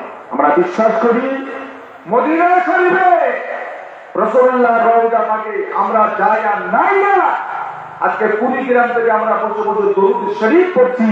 এই দরুদ আল্লাহ রহমতের ফেরেশতারা আমার নবীর কাছে আমাদের পরিচয়, আমাদের বাপের পরিচয়কে আল্লাহ নবীর কাছে ফেরেশতারাকে শুনিয়ে দিয়ে আসছে। সকলে মিলে বলবেন না? আজকে কি রাত? জুমার রাত। আজকে রাত হলো সপ্তাহের ভিতরে সবচেয়ে দামি রাত হলো বিশ্বাস করে বেশি বেশি করে জুমার রাতে দরুদ শরীফ পড়বে, বেশি বেশি করে জুমার রাতে নবীর প্রতি সালাম করে ঠিক দেখবেন একদিন আপনার সাথে রাসূলুল্লাহ দিদার নসিব হয়ে যাবে। আশা আছে মনে? যেদিন আমরা নবীকে দেখতে পাবো তারপর থেকে মরণটা আমাদের কাছে আতঙ্ক থাকবে না, আনন্দ হয়ে যাবে। কত জেগে করেছে, কত থেকে করেছে, কত নামাজ করেছে, কত খানকা শক্তি করেছে, কত ইমাতা সেমাতা করেছে রাসূলুল্লাহ দিদার বাইরে, মনটা কাঁদে না? বসিরাত আল্লামা রুহুল আমিন রাহমাতুল্লাহ আলাইহিকে জিজ্ঞাসা করা হয়েছিল, ও হযরত আল্লামা রুহুল আমিন, ও বাবা হযরত রুহুল আমিন, কোন আমল করলে আল্লাহ নবীর দিদার পাওয়া যাবে? বসিরাত আল্লামা রুহুল আমিন জবাব দিয়েছিলেন, বাবারা, বৃহস্পতিবার দিন গত রাত্রিরে জুমা রাত্রিরে ঈশার নামাজটা তোমরা জামাতের সঙ্গে আদায় করবে। ঈশার নামাজ জামাতের সঙ্গে আদায় করে তোমরা 2 রাকাত নফল নামাজ করবে। প্রথম রাকাতে একবার সূরা ফাতিহা, একবার আয়াতুল কুরসি আর 15 বার সূরা ইখলাস। রুকু সিজদা করবে, আবার উঠে দাঁড়িয়ে যাবে, আবার একবার সূরা ফাতিহা, একবার করে আয়াতুল কুরসি, 15 বার সূরা ইখলাস করে রুকু সিজদা করে বৈঠক করে দোয়া দরুদ করে সালাম ফিরাবে। সালাম ফিরিয়ে মুনাজাত করবে, ও রব্বুল আলামিন, আল্লাহ আপনার হাবিবের দিদারের আশায় 2 রাকাত নফল নামাজ পড়েছি। আল্লাহ আপনার হাবিবের সঙ্গে আমার দিদার নসিব করিয়ে দিন, আপনার হাবিবের সঙ্গে আমার দেখা দিদার নসিব করিয়ে দিন। উযু হালতে বাড়ি যাবে, আল্লাহ কাবা শরীফের দিকে মুখ করে উযু হালতে ঘুমিয়ে পড়বে। তোমার নামাজ সাহেবী আল্লাহ দরবারে কবুল হয়ে যায়। তোমার সঙ্গে সেই রাত্রিতে আল্লাহ রাসূলের দিদার নসিব হয়ে যাবে।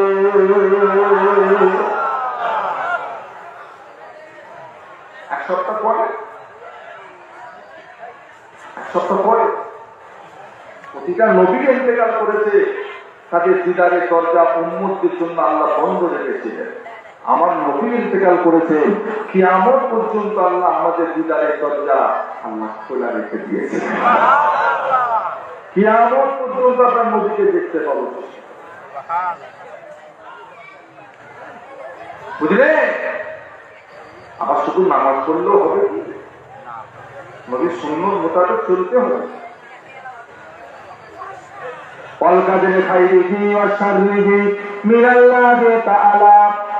জীবনের ভালো মন্দ এটা কার তরফ থেকে হয়? আমরা কতদিন বাঁচবো, কিভাবে আমরা বেঁচে থাকবো, কিভাবে আমরা চলাফেরা করবো, কত টাকার মালিক হব, কতটা সম্পদ আমরা অর্জন করতে পারবো, কি রোগে আমরা মারা যাব, এই সমস্ত জিনিস আল্লাহ পাক আমাদের কোথায় লিখে রেখে দিয়েছেন? কপাল নয়, তকদীর। যেটা আল্লাহ লিখে রেখেছে এর ব্যতিক্রম কিছু হবে, কিছু কমবে। যেটা আল্লাহ লিখে রেখে দিয়েছে এর থেকে কিছু বাড়বেও না, কমবেও না। এই বিশ্বাস যদি মুসলমানের থাকে তাহলে লটারির টিকিট কাটে।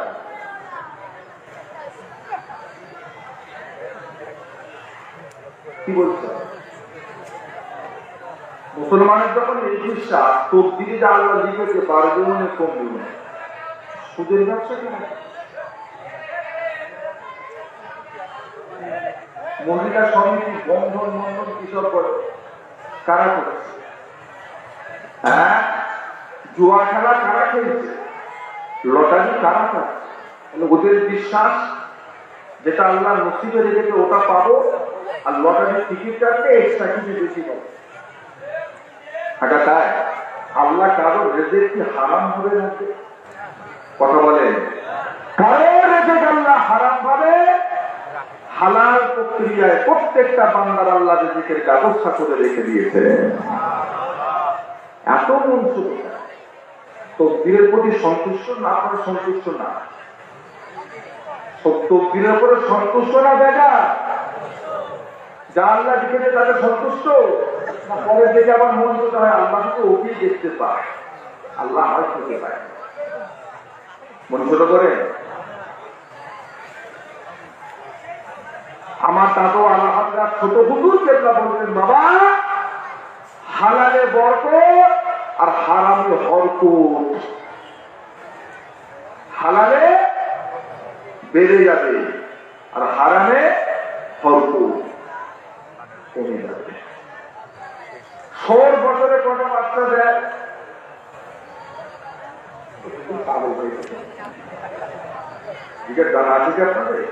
100 বছরে কটা বাচ্চা দেয়? গরু বছরে কটা বাচ্চা দেয়?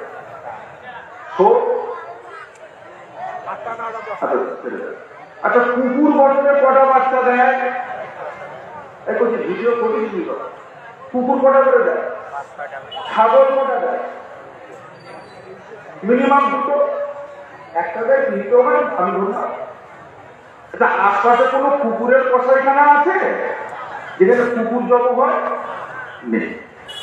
খাসি ছাগল খাওয়া হয় তো, সবাই খায়। হিন্দু খায়, মুসলমান খায়, খ্রিস্টান খায়, জৈন খায়, বৌদ্ধ খায়, ইহুদি খায়, সবাই খায় খাসি কুকুর। তারপরেও দিন দিন বরকতটা কিসে, ছাগলে না কুকুরে? কেন? কুকুরের যে হারে বাচ্চা হয় 5টা 6টা 7টা 8টা করে, সে হারে যদি বাঁচত আর বরকত হতো, এখানে যে কটা মানুষ আছে সে কটা লাঠি, মানে বিনা লাঠিতে চলাফেরা করা যেত। লাঠি রাখা খরচ হতো, চাম্বা তখন কি লাঠি রাখা খরচ। এখনো কেসটাতে কেউ না কেউ বলতে বুঝুন আমাদের কুকুর কেন্দ্রে, কিন্তু না, কুকুর হলো হারাম দিন দিন, আর খাসিটা হলো হালাল। মুসলমান যত খাবে খা, দিন দিন আল্লাহ তাতে। তাহলে যে সমস্ত আমার ভাইরা এখানে আছে, আমি জানি না কে কিভাবে রোজগার করে, কে কিভাবে তার বাচ্চাগুলোকে খাওয়াচ্ছে, কে কিভাবে তার বুড়ো মা বাপকে খাওয়াচ্ছে। হালাল খান, ডাল ভাত খান, পানি দিয়ে লঙ্কা দিয়ে ভাত খেয়ে দেয়। হারামকে পরহেজ করে, হারাম থেকে দূরে থাকে। হারামের শান্তি নেই, হারামের শান্তি নেই। হারাম থেকে শরীরে হারাম খুন পয়দা হবে, সেই শরীরে যত ইবাদতই করো তোমার ইবাদত কবুল হবে না। ছেলেগুলোকে হারাম খাওয়াচ্ছে, নিজের পেটের ছেলে হারাম খাচ্ছে, পুরো মা বাপ হারাম খাচ্ছে। তারা কত সুন্দর করে ইবাদত করে, মনে করে আমি জান্নাতে যাবো, কিন্তু ছেলের রোজগার হারাম, মা বাপ খাচ্ছে হারাম, কিন্তু তাদের ইবাদত কবুল হবে? আমার আল্লাহ জান্নাতের দরওয়াজা খুলে আমার বন্ধ করে। ও ভাইয়ারা, আল্লাহ রাব্বুল আলামিন জাহান্নামের দরওয়াজা খুলে আবার কখনো বন্ধ করে দেন। আমার আল্লাহ পাক 24টা ঘন্টা, সারাটা মাস, সারাটা বছরের জন্য বান্দা বান্দীদের জন্য তওবার দরজাটাকে আল্লাহ খোলা রেখে দিয়েছে। মহব্বতে বলা যাবে না, একবার খাটি দিলে তওবা করে, আল্লাহ আমি যা করেছি ভুল করেছি আর জীবনও করবো না, খোদা তাআলা তুমি আমাকে মাফ করে দাও। একবার খোদার কসম, আপনার জীবনে যে পরিমাণ গুনাহ ছিল সেই পরিমাণ সওয়াব দিয়ে আল্লাহ পরিবর্তন করে দেন। একবার তওবা করে, একবার তো আল্লাহ নবী হযরত মুসা আলাইহিস সালাম তুর পাহাড়ে গেলেন আল্লাহ পাকের সঙ্গে কথাবার্তা বলার জন্য। কথাবার্তা বলতে বলতে এমন সময় আল্লাহ নবী হযরত মুসা আলাইহিস সালাম আল্লাহকে জিজ্ঞাসা করে বসলেন, ও রব্বুল আলামিন আল্লাহ পাক, আমি নবী মুসা একটা জিনিস আপনার কাছে জানতে চাই। আমার কওমের ভিতরে, আমার এলাকার ভিতরে যারা যারা আমার অনুসরণ করে, আমার কথা মতো চলে, তাদের ভিতরে সবচাইতে বড় গুনাহগার, সবচাইতে বড় পাপী, সবচাইতে বড় খারাপ বান্দা কে রয়েছে? আমি নবী মুসা তাকে এক নজর দেখতে চাই। আল্লাহ পাক বলে, নবী মুসা যাও, চলে যাও, ওই রাস্তার মোড়ে গিয়ে দাঁড়িয়ে যাও। তুমি দাঁড়াবার পরে যেই মানুষটা তোমার সামনে দিয়ে হেঁটে হেঁটে চলে যাবেন, ওই মানুষটা হলেন সবচাইতে বড় গুনাহগার, সবচাইতে বড় পাপী, বড় খারাপ। আল্লাহর নবী হযরত মুসা কালিমুল্লাহ আলাইহিস সালাম ওই রাস্তার মোড়ে এসে দাঁড়িয়ে গেলেন। কে যায়? এমন সময় দেখতে পেলে একজন মানুষ ছোট একটা বাচ্চাকে কোলে করে নিয়ে তার সামনে দিয়ে হেঁটে হেঁটে চলে যান। হযরত নবী মুসা দেখলেন, মানুষটাকে দেখে আল্লাহর নবী হযরত মুসা আলাইহিস সালাম চিনতে পেরে গেলেন মানুষটা বড় গুনাহগার। মানুষটাকে দেখে তিনি ঘৃণা করলেন, সবচেয়ে বড় গুনাহগার। আমরা বসে আছি ফেরেশতা হয়ে, আপনারা মনে করছেন হুজুর কত ভালো, আর হুজুর মনে করছেন মুরব্বী গুলো কত ভালো। কিন্তু আমরা কে কি না কি এই বসার আগে যদি ফেরেশতারা এসে যদি এক একজনের বায়োডাটা যদি বলে যেত, কি হলো? এগুলো মনে করেছে আমাদের মুরব্বীটা কত ভালো। ওই মুরব্বীটা জোয়ানদারে কি জিনিস ছিল সেটাও এখনকার ছেলে বলে। আর মুরব্বীরা মনে করছে আমাদের ছেলে পেলেগুলো কত ভালো, কত আল্লাহ, কত সুন্দর। আবার এরা যে রাতের বেলা মোবাইলে কাঁটার ভেতরে কি দেখে না দেখে আর কি করে, এটা যদি আবার মুরব্বীরা জানতো, চড়িয়ে না করে পরে বউকে জ্বালানো আমরা তুলে দেব। মাদক ছেলে একটা দিন ছিল ঘর থেকে বেরোলে গোনা শুরু, একটা দিন ছিল ঘর থেকে বাইরে বেরোবার পর থেকে ফেরেশতারা গোনা লিখা। আর এখন গোনা শুরু করা ঘর বাইরে বলে কথা নয়, ঘরে শুয়ে শুয়ে বড় বড় গোনা করা যায়। বুঝতে পারছেন? ঘরে ঘুমাচ্ছে বলছে পুলিশরা, ঘরে শুনে আছে তোকে এইসব আমি বাজারে গেলাম, তুই পছন্দ গেলাম, পুরো দেখা মুক্ত করে গুনায় কাঁদি।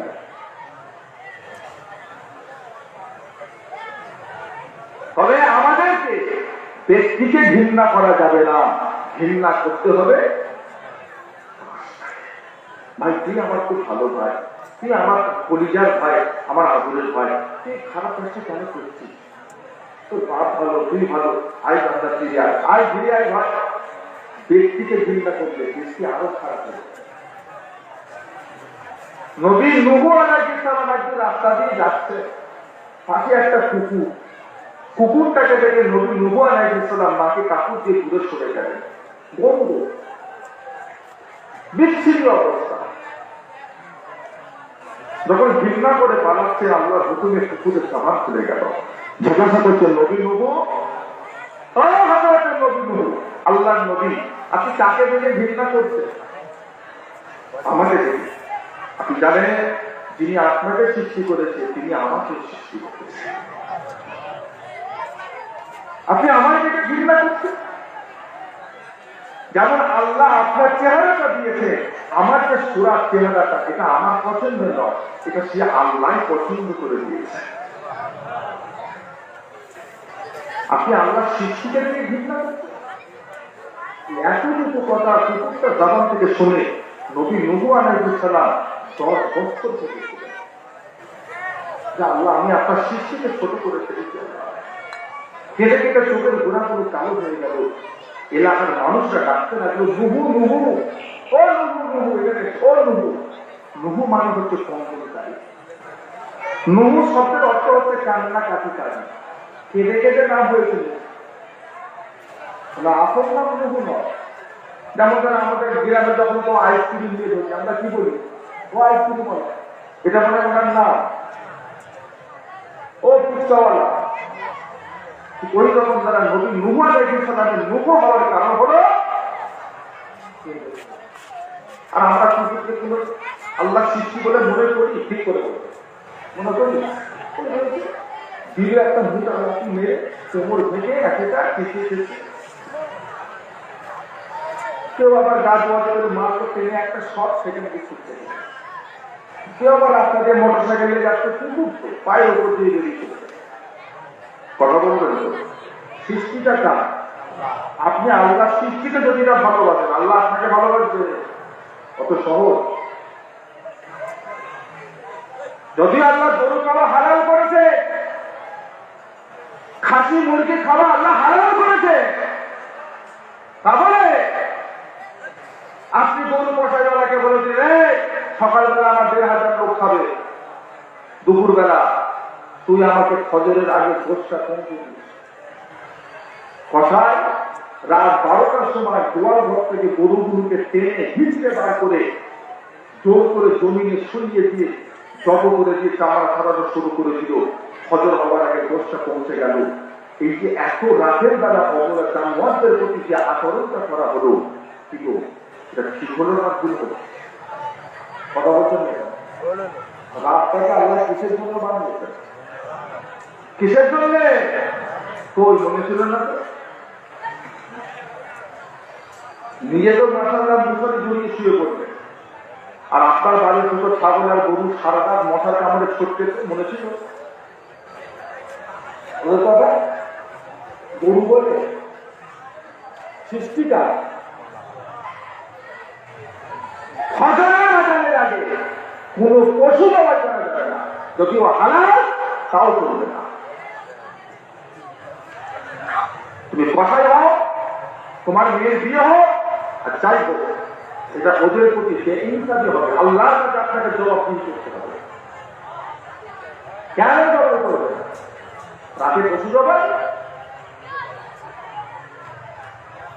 বাড়িতে জামাই আসতে ঘরে বাঁধা মুরগিটাকে টেনে গেলে বার করে রাত ৯টার সময় একটা কাটারি দিয়ে বটি দিয়ে ছড়ি দিয়ে তাদের ধান নিয়ে কিচ্ছু নেই, দম ধরে গেছে, শুধু শুধু মরে অনেক ছাড়। এটা কি ধরনের মেয়ে, এটা কি ধরনের জুলুম? আল্লাহ মুরগি হালাল করেছে বলে যেমন যা খুশি তাই জব করার আগে একবার ছুরি থেকে ধার দেয়। দেখেন কত ধার আছে।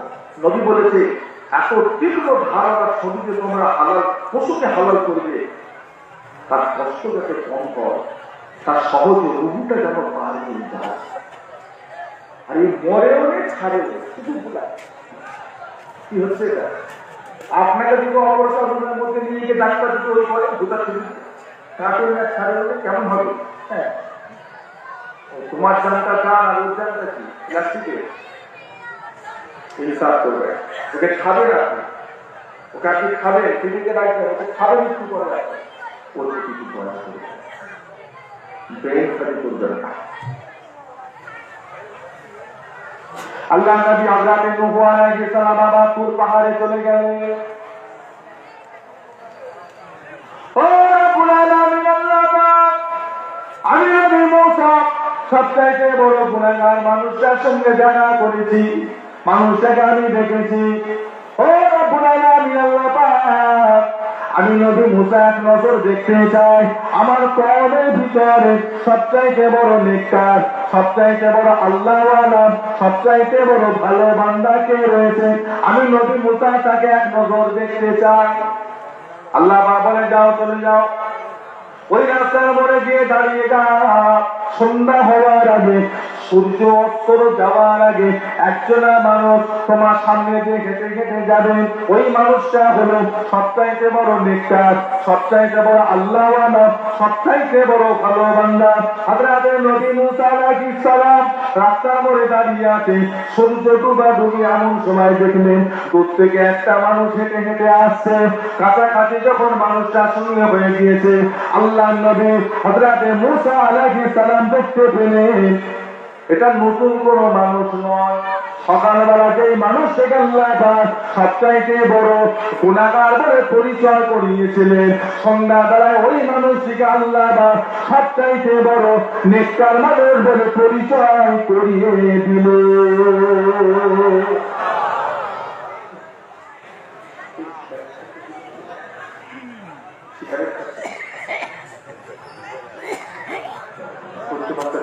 এবার দূর শুরু আল্লাহুম্মা সাল্লি আলা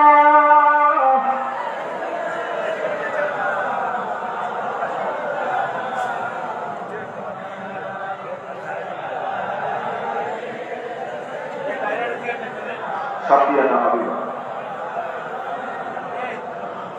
মুহাম্মদুর সাথে আল্লাহুম্মা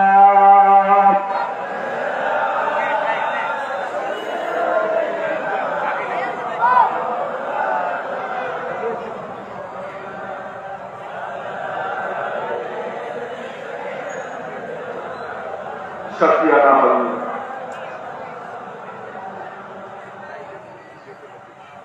যেই ব্যক্তি সকালবেলা গুনাহগার, সেই ব্যক্তি আল্লাহ পাক দেখাচ্ছে সবচেয়ে বড় নেককার। এবার বলেন নবী মুসা আলাইহিস সালাম তিনি নরম নবী না গরম নবী? আল্লাহ উম্মত থেকে নবী দেয়। নবী মুসা সালাম যুগের উম্মতরা নরম নবী হলে টিকিয়ে রাখতো? তাতেই কত করা। ও নবী মুসা, আল্লাহকে বড় খাওয়া দিলে তবে ইমান আনবো। আল্লাহ উপর থেকে পাঠিয়ে দিলেন মান্না ওয়াসসালাম। বসে বসে বুঝতে পারেন? চলো যুদ্ধ হবে, মুসা ফেরাউনের সাথে যুদ্ধ হবে, চলো। তুমি আর তোমার আল্লাহ চাই, আমরা জানবো কি অবস্থা হবে।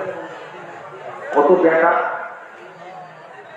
আল্লাহ দিতে সেরকম করা করা নবী দিয়েছে, মিজাজি নবী দিয়েছে। সব নবীর মিজাজ না এক নয়। আল্লাহ সব ফেরেশতার মিজাজ, জিবরাইল ফেরেশতা নরম, মিকাইল ফেরেশতা কিন্তু আজরাইল ফেরেশতা আরো নরম। আবু বকর সিদ্দিক নরম, উসমান গনি গৌর খান, হযরত আলী, উসমান মাহি ফেরেশতা শয়তান বলতে ওনাকে দেখলে আমার করল কি ধোঁকা করবে। গনি ছিলেন, গনি ফেরেশতাদের ভিতরে সবচাইতে ধনী ছিলেন। জোরে বলবেন না? একদিন নবীকে বলি ইয়া রাসূলুল্লাহ হাবিবাল্লাহ, এই সম্পদ যে হারে বাড়ছে আমার মনে হচ্ছে আমার তোদের নামাজ কাটা হয়ে যাচ্ছে, কত হিসেব করবো, এত সম্পদ বেড়ে যাচ্ছে। আপনি তো দোয়া করেন আল্লাহ যেন আমার সম্পদ যেন একটু কমিয়ে দেয়, এত আমার সম্পদ লাগবে। এই কথা বলার মতো লোক কেউ আছে? ইয়া রাসূলুল্লাহ আমার সম্পদ যেন কিছু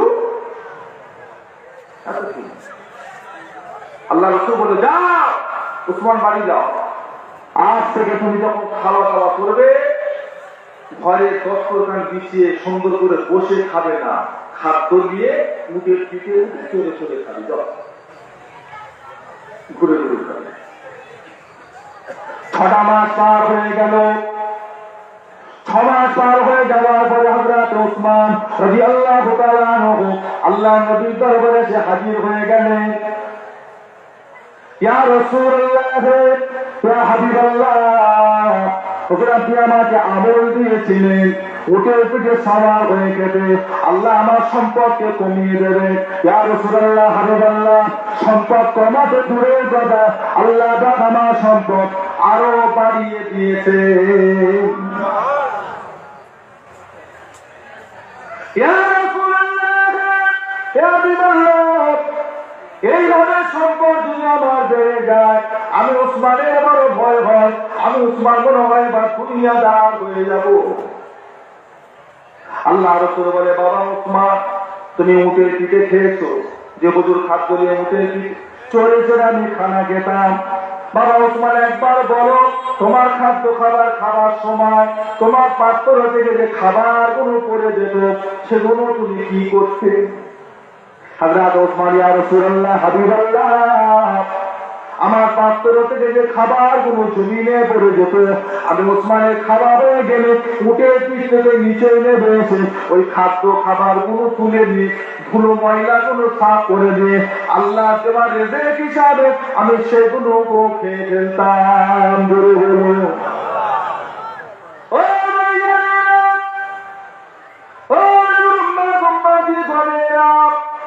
নবী আমার বলে উসমান তুমি আল্লাহ দেওয়া রেজেকে এত সম্মান করেছো, আল্লাহ দেওয়া রেজেকে এত ভালোবেসেছো, আল্লাহ দেওয়া রেজেকে এত তাজিম তুমি করেছো, আল্লাহ দেওয়া রেজেক তুমি নষ্ট করো না।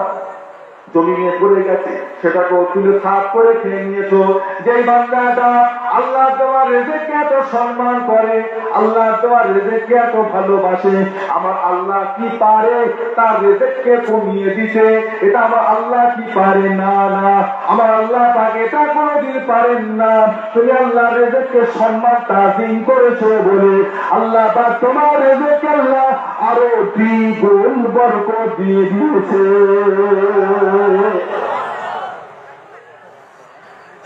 একটা জিনিস শিখাও, এবার থেকে যখন খাবো দস্তরখান গুছিয়ে খাও, আর দস্তরখানে যে খাবার গুলো পড়ে যাবে তুলে দিও, তাহলে আমাদের কামাই রুজিতে রোজগারে আমরা কি দেবে? আমাদেরকে এরকম খাবার আছে যেমনই যে ছেলে একটু রাখছে আমাদের খাওয়াবে, মুরগির মতো খাওয়া, কাজের মতো ছড়িয়ে ছিটিয়ে খাওয়া, এই যে ছেলে পড়ে থাকবে সেই উঠে খাওয়া। আল্লাহ দেখতো বাংলার যখন এত রেজেকের দরকার নেই, রেজেক দরকার হয়তো পুরো খেত, তখন আল্লাহ রেজেকটাকে কি করেছে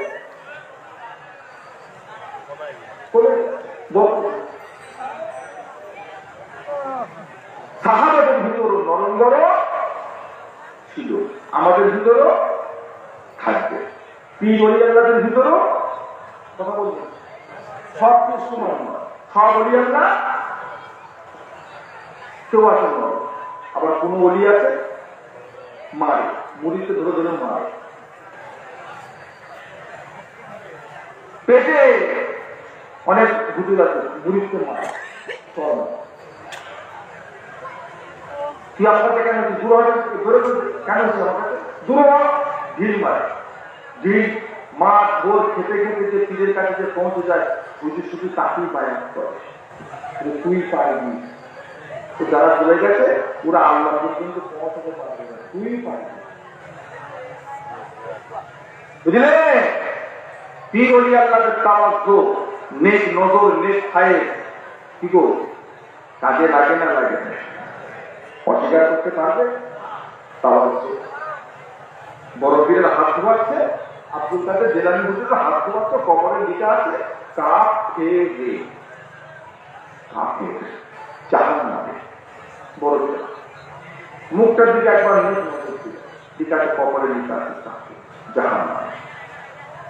বড় পীর চিন্তায় করে আল্লাহ আমি আব্দুল কাদেরের হাত ধোয়াচ্ছে, সেই ব্যক্তিটা জাহান্নামে যাবে, আল্লাহ এটা কি করে হয়?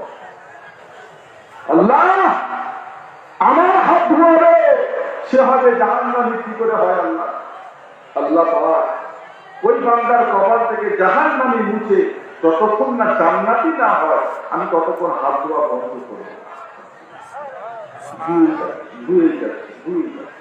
হঠাৎ করে হাত ধোয়া মরিদ পুরো আশেপাশের লোকেরা চিন্তা করতে পারে একবার একটু হাত দিতে কত পারি না। পরে যখন জিজ্ঞাসা করলেন বললেন বাবা আমি আব্দুল কাদের হাত ধোয়াচ্ছিল কবরে লিখা আছে জাহান্নাম, আল্লাহর কাছে দোয়াছে দোয়াছে দোয়াছে ওর কবরে জান্নাতি লিখা হয়ে গেল, যেটা বলবেন না? এটা হলো অনেকে বলছে আবার খন্ড খন্ড ওদের কাছে পাওয়া যায়, তখন পিতা পিতাদের নেই এসব করার জন্য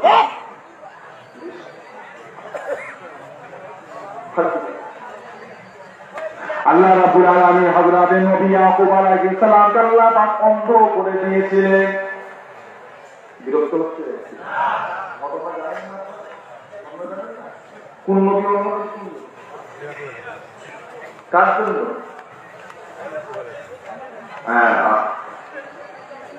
দুটো চোখ বন্ধ হয়ে গেল। ঘটনা অনেক বড়। 10 ভাই মিলে হযরতে নবী ইউসুফ আলাইহিস সালামের কাছে প্রেরণ নিতে গেলেন। জানতো না যে ওটা আমার ভাই। উনি তখন মিশরের রাজা ছিলেন, শাহিনশাহ ছিলেন। এরা 10 ভাইকে খবর দিলেন, জানিয়ে দিলেন, পরিচয় দিলেন, আমার নবীর সন্তান। সেটাকে মালিককে বেশি দেবেন।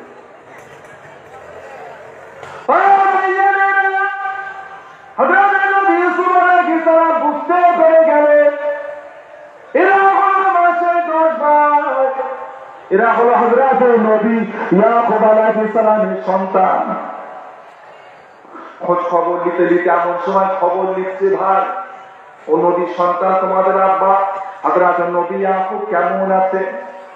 ওই 10 ভাই মিলে বলে, ভালো আছে, তবে আমার একটা ভাই যেনাকে বাঘে খেয়ে ফেলেছে, হযরত নবী ইউসুফ আলাইহিস সালাম, তেনার জন্য আমার বাপ কেঁদে কেঁদে কেঁদে কেঁদে তেনার দুটো চোখ এখন অন্ধ হয়ে গেছে। খবরখানা শুনে নিলেন। পরের দিন সকালবেলা 10 ভাইকে উট বুঝায় করে তেরান দিলেন, দান করলেন। যাওয়ার সময় হযরত নবী ইউসুফ আলাইহিস সালাম শরীরের একটা জুব্বা মুবারক ভাইদের হাতে তুলে দিলেন। পরিচয় গোপন রেখে বলে, যাও নবীর সন্তান, যাও তোমার আব্বার কাছে যাও, এই জামাটা নিয়ে যাও, এই জামাটা নিয়ে গিয়ে তোমার আব্বার চোখে একবার বলিয়ে দেবে, নিয়ে যাও। জামা দিলেন, জুব্বা। 10 ভাই মিলে হযরত নবী ইউসুফ আলাইহিস সালামের জুব্বাখানা নিয়ে বাড়িতে চলে এলেন। বাড়িতে চলে এসে অনেক প্রশংসা তারিফ করতে লাগলেন। আব্বা ওই বাদশা অনেক ভালো, অনেক মাল সম্পদ দিয়েছে, আর কেনার জামা দিয়েছে আপনার চোখে বোলানোর জন্য। আপনি হুকুম দেন। হযরত নবী ইয়াকুব আলাইহিস সালাম হুকুম দিলেন। ওই জামাটা নিয়ে যখন হযরত নবী ইয়াকুব আলাইহিস সালামের চোখে সে বোলানো হলো, আল্লাহু করে হযরত নবী ইয়াকুব আলাইহিস সালামের চোখের জ্যোতি আল্লাহ ফিরিয়ে দিলেন। জামা ভালো করলো, কথা বলে, জামা ভালো করলো, এতদিন ভালো করেন কেন? কে ভালো করলো? এতদিন করেন আর জামা থাকাতে ভালো হয়ে গেল। এটা আশিপাশি কিতাবের ঘটনা না আল্লাহর কোরআনের ঘটনা? ওই যারা বলে কথায় কথায় জাল জাল, এটাকে জাল বলে উড়াতে পারবে? হ্যাঁ, এটা কুরআন, এটা কুরআন। তাহলে এটা হলো নবী ইউসুফ আলাইহিস সালামের তাওয়াজ্জুহ। কি এটা? ওসিলা মানেন না, মানেন না। কে ভালো করলো? জামা ভালো করলো। তা আমি যদি পীর না পাই, কোনো আল্লাহ ওলি পেলাম না, তেনার দরবারে গিয়ে তেনার হাতের লাঠিটা পেয়েছি, তেনার মাথার জুব্বাটা পেয়েছি, তেনার পায়ে দুটো পেয়েছি, আমি যদি কখনো যদি আল্লাহর ওলি পাগড়ি হিসাবে যদি চুমা দিই, একটু বুকে বোলায়, একটু মুখে বোলায়, আপনি সিলেকশনে করে চাটাবেন তো? কথা বলে সিলেকশনে করে চাটাবেন তো? সিলেক্ট করছে। তাহলে নবীরা সিলেক্ট করেছে, নবী ইউসুফ আলাইহিস জুব্বা না আপনার চোখের ভিতরে সিলেক্ট করেছে তো? কথা বলে। আমি যদি মুজাহিদুজ্জামান দাদা কেবলাকে পাইনি, কিনা রেখে যাওয়া একটা রুমাল যদি আমার কাছে থাকে, আমি যদি সেটা মাঝে মাঝে দিয়েছি আমার শরীরে ফুলায়, আমার রোগ বিমার হলে আমি যদি সেই রুমালটা বুকে মিলিয়ে দিয়ে আল্লাহর কাছে দোয়া চাই রুমালের ওসিলা দিয়ে, সেটা তো বেদাত তো। কি বলবে? নবী আমার মেরাজে রাত্রিরে গেলেন, আর 4 দিনের উপরে গিয়ে যখন আল্লাহর সঙ্গে কথাবার্তা হচ্ছে, নবী আমার বললেন, আমি আল্লাহকে অনেক সুন্দর সূরাতে দেখেছি। ধরে বলুন আল্লাহ রাব্বুল আলামিন। আমি নবী পিঠের উপরে হাত রাখলে কিংবা বুকের উপর হাত রাখলে, আমি নবী আমার পিঠে অথবা বুকে ঠান্ডা ঠান্ডা অনুভব করতে লাগলাম। যখনই হাতখানা আমার বুকের উপর রেখে দিয়ে আমার বুকের ভিতর আল্লাহ আসমানি জমিনি সমস্ত এলেম দিয়ে আল্লাহ পরিপূর্ণ করে দিল।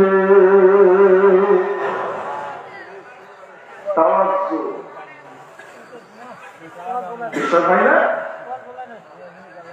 নবী বলছে বিশ্বাস করেন না? হ্যাঁ, আল্লাহ নবীর নজরের সামনে যাবে, ওদের আমার দিকে একটু নেক নজর রাখবে, শুধু আপনার তাওয়াজ্জুটা একটা আমার দিকে রাখবে।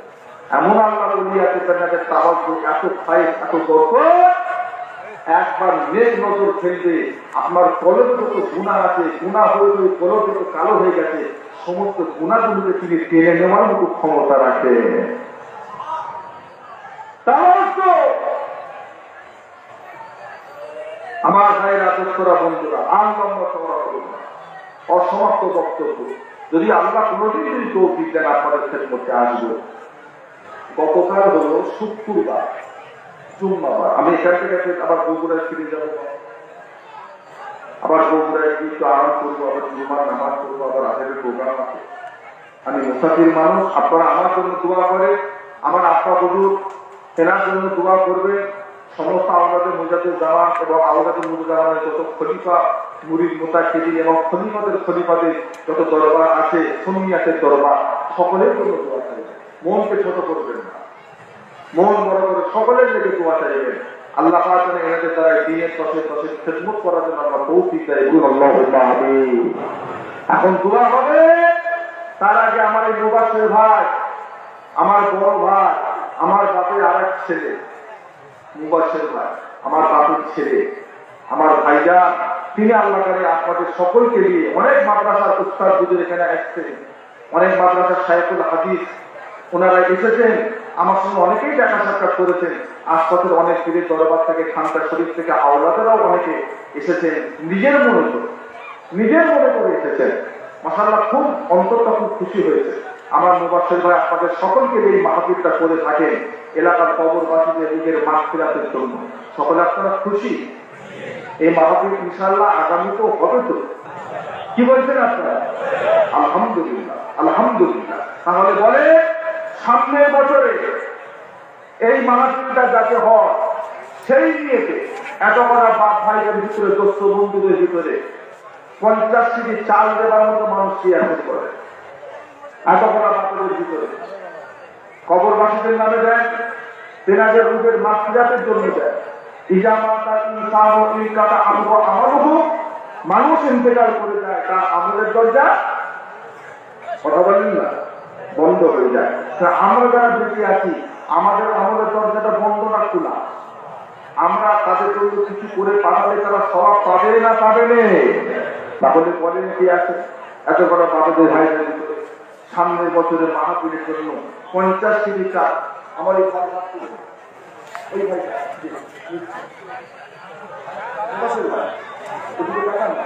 আর একটা হাতটা করেন ভাই,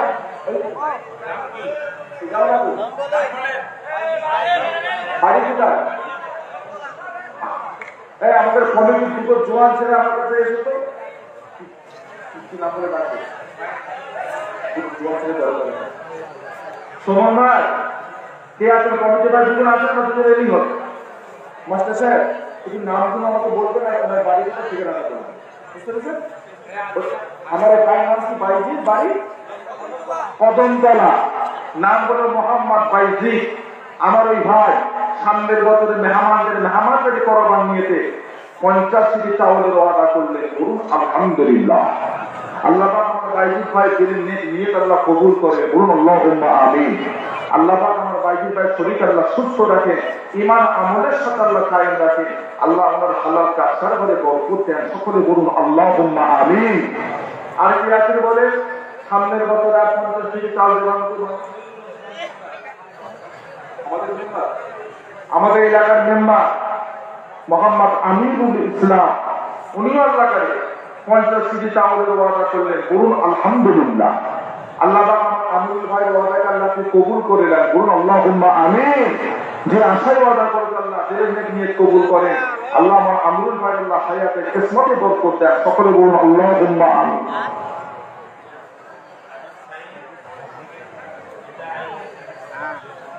আর কে আছেন 50 কেজি চাল দেওয়ার মতো মানুষ? এত কটা বাপ ভাইদের ভিতরে কোনো পেশন নয়, কোনো জবরদস্তি নয়, যাদের আল্লাহ আওতার দিয়েছে, যাদের দেওয়ার মতো আল্লাহ তাকে তৌফিক দিয়েছে। নামাজি হাজি গাজি সকলে খাবে। আপনি আপনার বাপের নামে দেন, মায়ের নামে দেন, শ্বশুর শাশুড়ি দিবেন, মাঠ ফেরাতের জন্য দেন, এটা আপনার মনের ব্যাপার, এটা আনন্দের ব্যাপার। সেনাকে সবস্থানের জন্য আপনি আল্লাহ বলেন কে আছে এত কটা বাপ ভাইদের ভিতরে আর 50 কেজি চাল দেওয়ার মতো মানুষ? আমার এই ভাই নাম বলেন। 100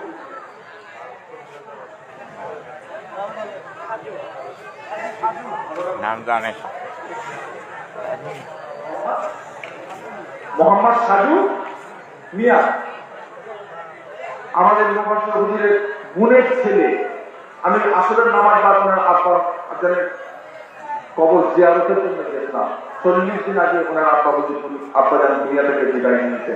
আপনারা দোয়া করেন আমার এই ছেলে, আমার এই ভাই, আমার এই মামা, আমার ভাগিনী, উনিও আল্লাহ করে 100 কেজি চাউলের অর্ডার করলেন। বলুন আলহামদুলিল্লাহ। আল্লাহ পাক আমার এই মামা ওনার আব্বাকে আল্লাহ কবরে শান্তিতে রাখেন। বলুন আল্লাহুম্মা আমিন। আল্লাহ পাক ওনার জীবনের সমস্ত গুনাহকে মাফ করে দেন। বলুন আল্লাহুম্মা আমিন। আল্লাহ পাক ওনার কবর থেকে জান্নাতুল ফেরদাউস সুন্দর একটা দরওয়াজা খুলে দেন। সকলে বলুন আল্লাহুম্মা আমিন। আল্লাহ পাক আমার এই ভাইজানের আব্বা কিয়ামতের দিন আল্লাহ তার হাতে আমলনামা নসিব করাবেন। সকলে বলুন আল্লাহুম্মা আমিন। মোহাম্মদ মাওলানা আব্দুল লতিফ সাহেব সুপারিনটেন্ডেন্ট, আমাদের এই মাদ্রাসার সুপার হুজুর, উনি আল্লাহকারী মেহমানদের বরাবর নিয়েছে। উনিও মাশাআল্লাহ 50 কেজি চাউলের অর্ডার করলেন। বলুন আলহামদুলিল্লাহ। সকলে বলুন আল্লাহুম্মা আমিন। সুকবি দেবেন না নারে তাকবীর, সুরেশের আল্লাহর নামে নারে তাকবীর,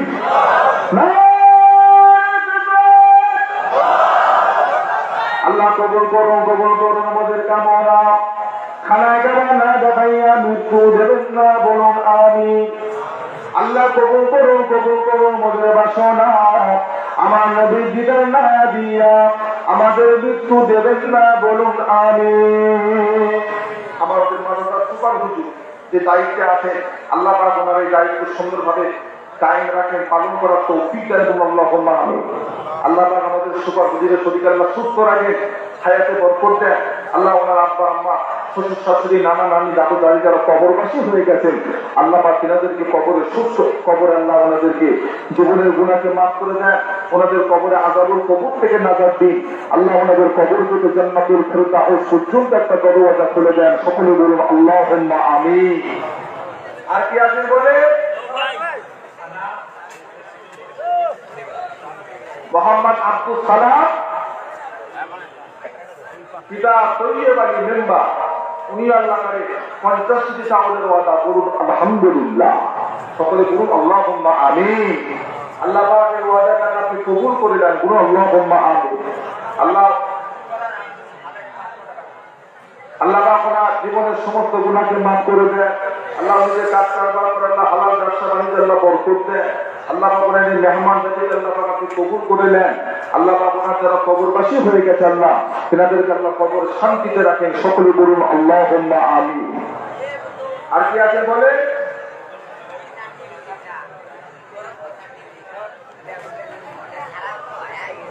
আর 50 কেজি চাল কে দিচ্ছেন বলে কি নাম আছে? মোহাম্মদ আবু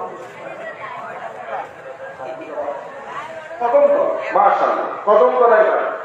মোহাম্মদ আবুল হোসেন আমার এই বাপ, বয়স হয়ে গেছে। উনি আল্লাহর সামনের বছরে মেহমান যদি করাবার নিয়েছে 50 কেজি চাউলের অর্ডার করলেন। বলুন আলহামদুলিল্লাহ।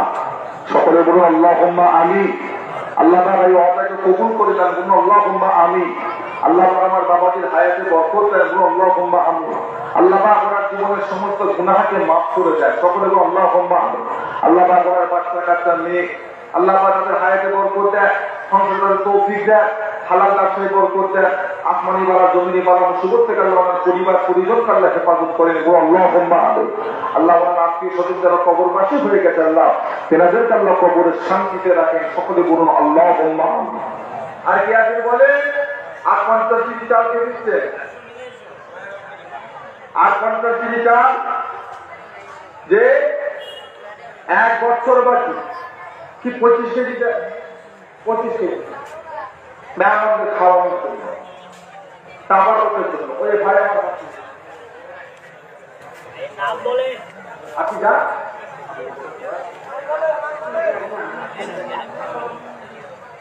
আবু বকর পিতার নাম Abdur Rahman member, Abdul member 50 KG চাউল। বলুন আলহামদুলিল্লাহ। একজন ভেতরে ঢোকেন না, তুমি মধ্যিখানে থাকো না। আতিকুর ভাই, আপনি মধ্যিখানে থাকেন, নামগুলো